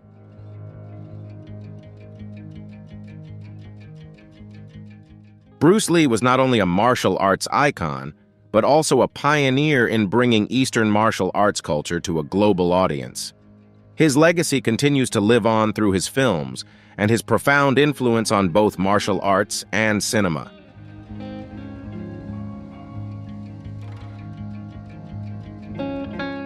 Brandon Lee, the son of martial arts legend Bruce Lee, met a tragic fate while following in his father's footsteps. On March 31st, 1993, while filming The Crow, Brandon was fatally injured by a prop gun that accidentally discharged a live round due to a mistake in the preparation process. Despite undergoing hours of surgery, Brandon did not survive. His death, strangely similar to the sudden passing of his father, remains one of Hollywood's most heartbreaking accidents.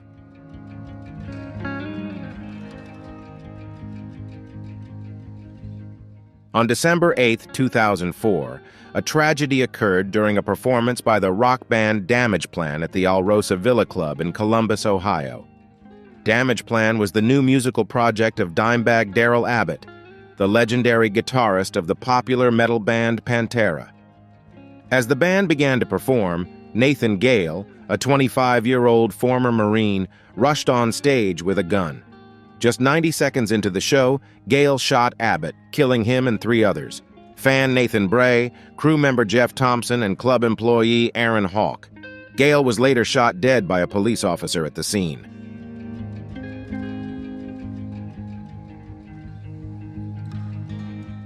The motive behind Gale's actions remains a mystery, though several theories have been proposed. The tragedy of that night left a deep pain in the hearts of fans and the music industry, as it not only took the life of a beloved musician, but also shook the community to its core.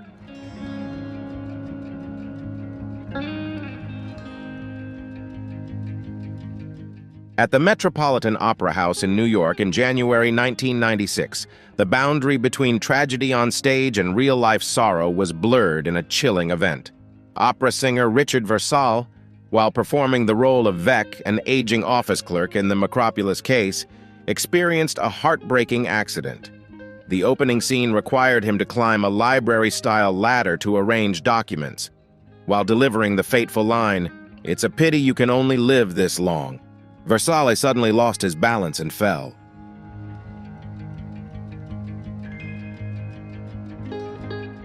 This tragedy was not part of the performance.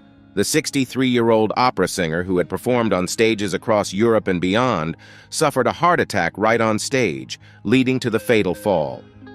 The tragic irony of his final words and the unexpected turn of events remains one of the most haunting moments in opera history.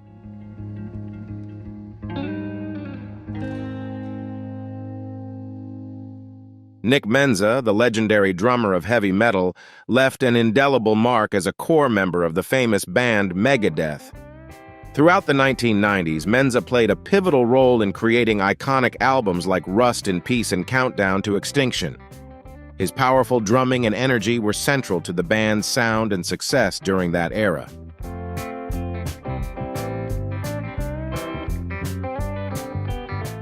On May 21, 2016, Menza's life was tragically cut short during a performance with the band OHM, a musical project founded by former Megadeth guitarist Chris Poland. While performing at the Baked Potato, a jazz club in Los Angeles, Menza collapsed on stage while playing the third song of the set. Despite immediate medical attention, he was later confirmed dead.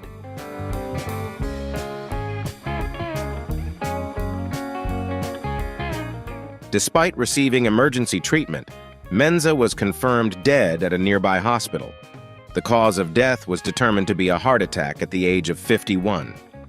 Nick Menza's passing was a great shock to fans and colleagues alike, leaving a significant void in the heavy metal music scene.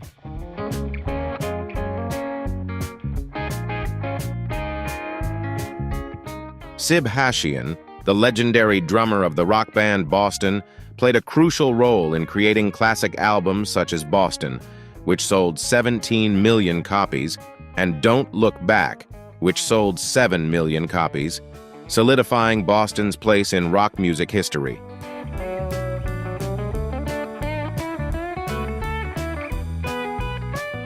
Although interest in Boston's music gradually declined over time, Hashian continued to maintain the spirit of classic rock by participating in nostalgic tours, including the Legends of Rock cruise. These tours allowed rock fans to relive the golden era, featuring members from legendary bands like Foreigner Kansas, the Beach Boys, and, of course, Boston.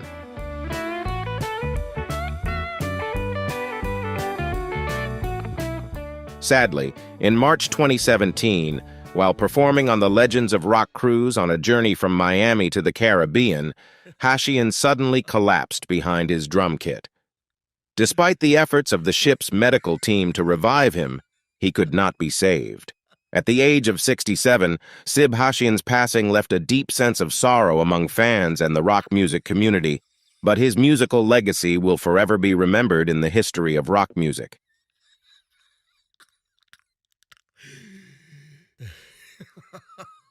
Jerome Irving Rodale, also known as J.I. Rodale, was a passionate advocate for health practices that were considered unconventional during his time. Rodale spent many years writing and speaking on health-related topics, firmly believing that these habits could significantly extend life expectancy. His work laid the foundation for the organic movement and alternative health practices, which gained widespread attention in later years.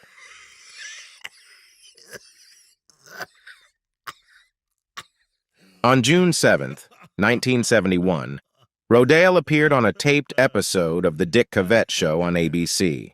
At 72 years old, he confidently declared that he had never felt healthier, even stating that he would live to be 100. The New York Times also reported on his optimism, as Rodale firmly believed that his lifestyle habits would lead to a long and healthy life.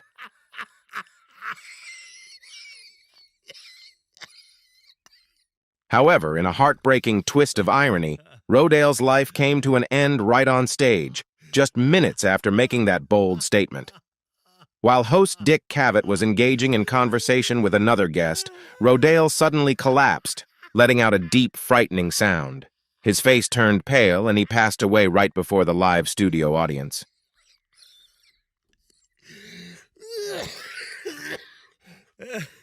Colonel Bruce Hampton, an icon of the jam band scene, left a lasting impact on the music world through his creativity and improvisational performance style. On May 1st, 2017, a celebration of his 70th birthday was held at the Fox Theater in Atlanta. The event brought together musicians from Blues Traveler, Widespread Panic, and many other artists to honor Hampton's musical legacy.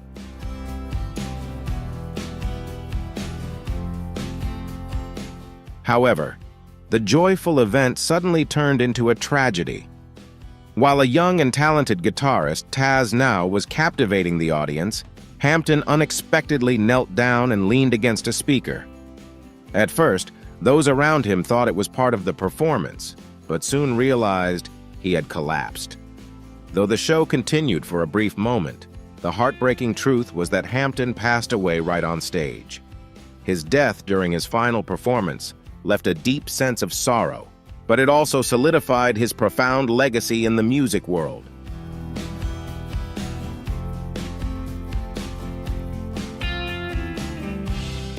Tommy Cooper, the legendary Welsh comedian and magician, brought endless laughter to audiences with his humorous magic performances.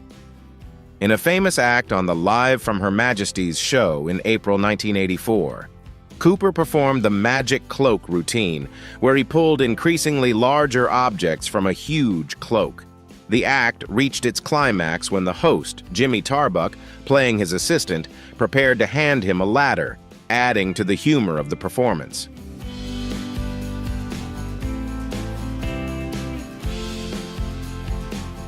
However, the performance unexpectedly turned into a tragedy. After a segment with a female assistant, Cooper suddenly collapsed on stage. At first, Tarbuck and the audience believed it was part of his impromptu comedic routine. The crowd laughed, unaware that Cooper was suffering a serious heart attack. As the situation became clear, the show's director quickly switched to commercials to prevent the TV audience from witnessing the emergency. Cooper was removed from the stage and rushed to the hospital, but tragically, the 62-year-old comedian passed away shortly after.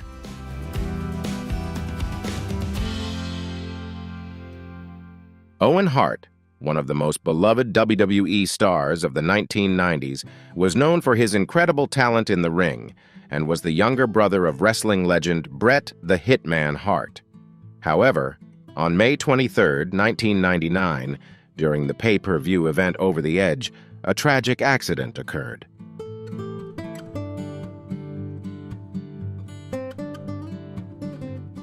Owen Hart, performing as the superhero Blue Blazer, suffered a severe accident when a malfunction in the rigging system caused him to fall from a height of 78 feet, about 24 meters, onto the ring. The impact resulted in serious injuries, and he tragically passed away at the age of 34.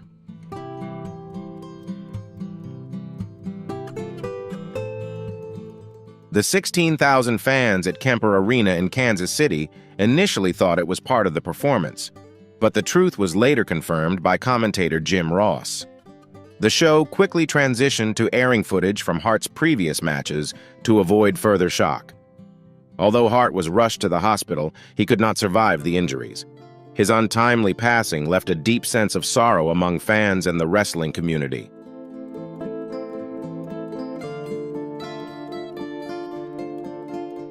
Tiny Tim, a unique artist in the music world, became a cultural phenomenon with his high-pitched voice and eccentric performance style. His song, Tiptoe. Through the Tulips with Me reached number 17 on the Billboard charts in 1968. His fame peaked in 1969 when he married his 17-year-old fan, Vicky, live on The Tonight Show, attracting 21.4 million households, setting a record for the show.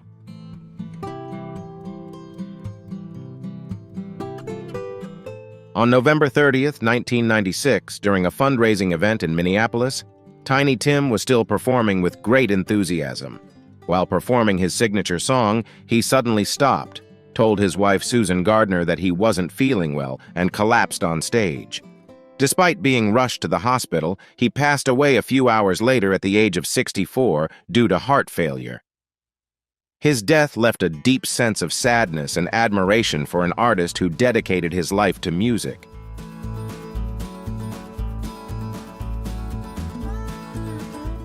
Barbara Weldons, a rising star in the French music scene, made a significant impact with her debut album Le Grand H de l'Homme, which was highly praised by critics in 2017. During a performance at the Léo Ferré Festival, held in a church in the small village of Goudron, France, Weldons captivated the audience with her outstanding performance, receiving warm applause.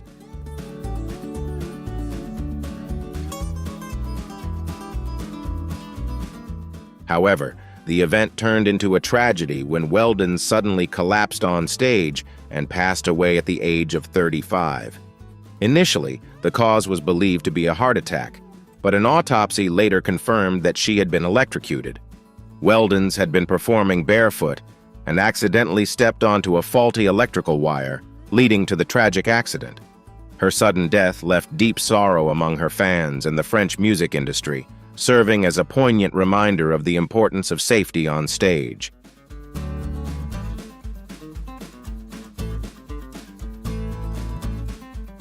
On March 20, 2015, during a lucha libre match in Tijuana, Mexico, Pedro Aguayo Ramirez, known as El Perro Aguayo, suffered a tragic accident in the ring. The match featured the legendary Rey Mysterio, real name Oscar Gutierrez, and was expected to be a memorable event.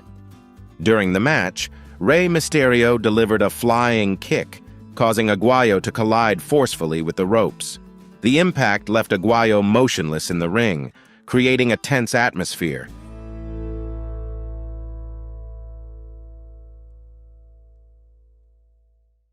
Realizing the critical situation, Rey Mysterio and the referee quickly called for medical assistance. but the delayed response cost them the chance to save him. The Lucha Libre Commission later confirmed that Aguayo died at the age of 35 due to a heart attack caused by a cervical stroke, a result of the neck injury. This tragedy not only shocked the professional wrestling world, but also left a deep sorrow in the hearts of fans worldwide.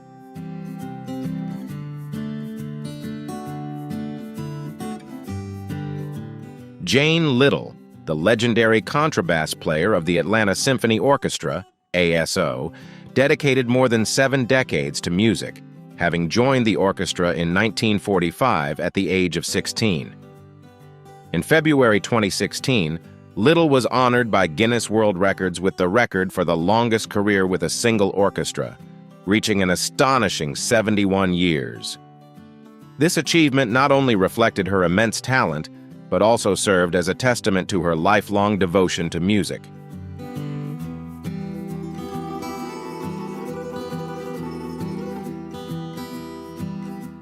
Just a few months later, in May 2016, Jane Little passed away while doing what she loved most. During a Broadway concert tribute performance of the iconic song, "There's No Business Like Show Business," the 87-year-old artist, despite her weakened health from cancer, continued to perform with passion. However, she suddenly collapsed on stage, still holding her contrabass. Little was quickly taken backstage and passed away shortly after. Her death not only left a deep sorrow, but also served as a beautiful reminder of a life fully dedicated to music.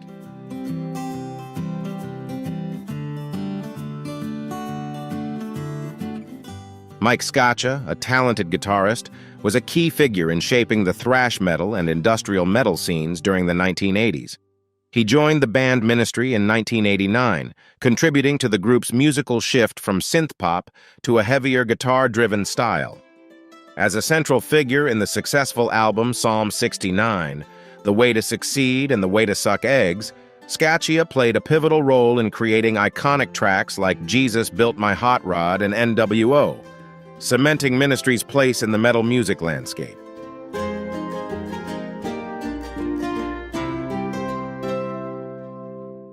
On December 22, 2012, during a performance at the Rail Club in Fort Worth, Texas, to celebrate the 50th birthday of rigor mortis vocalist Bruce Corbett, Mike Scaccia experienced a tragic event. While performing on stage, he suddenly collapsed. Despite being rushed to the hospital, Scaccia could not be saved. An autopsy later confirmed that he passed away at the age of 47 from a heart attack due to an underlying heart condition. His sudden death was a huge loss to his fans and the metal community, leaving behind a musical legacy that continues to inspire. Thank you for watching today's video about the tragic moments when artists and performers passed away right on stage. These stories not only shed light on the risks they faced in their careers, but also serve as an emotional reminder of their passion and dedication to the arts until the very end. If you found this content interesting, don't forget to like and subscribe to the channel to continue following us in more captivating videos. See you in the next emotional story.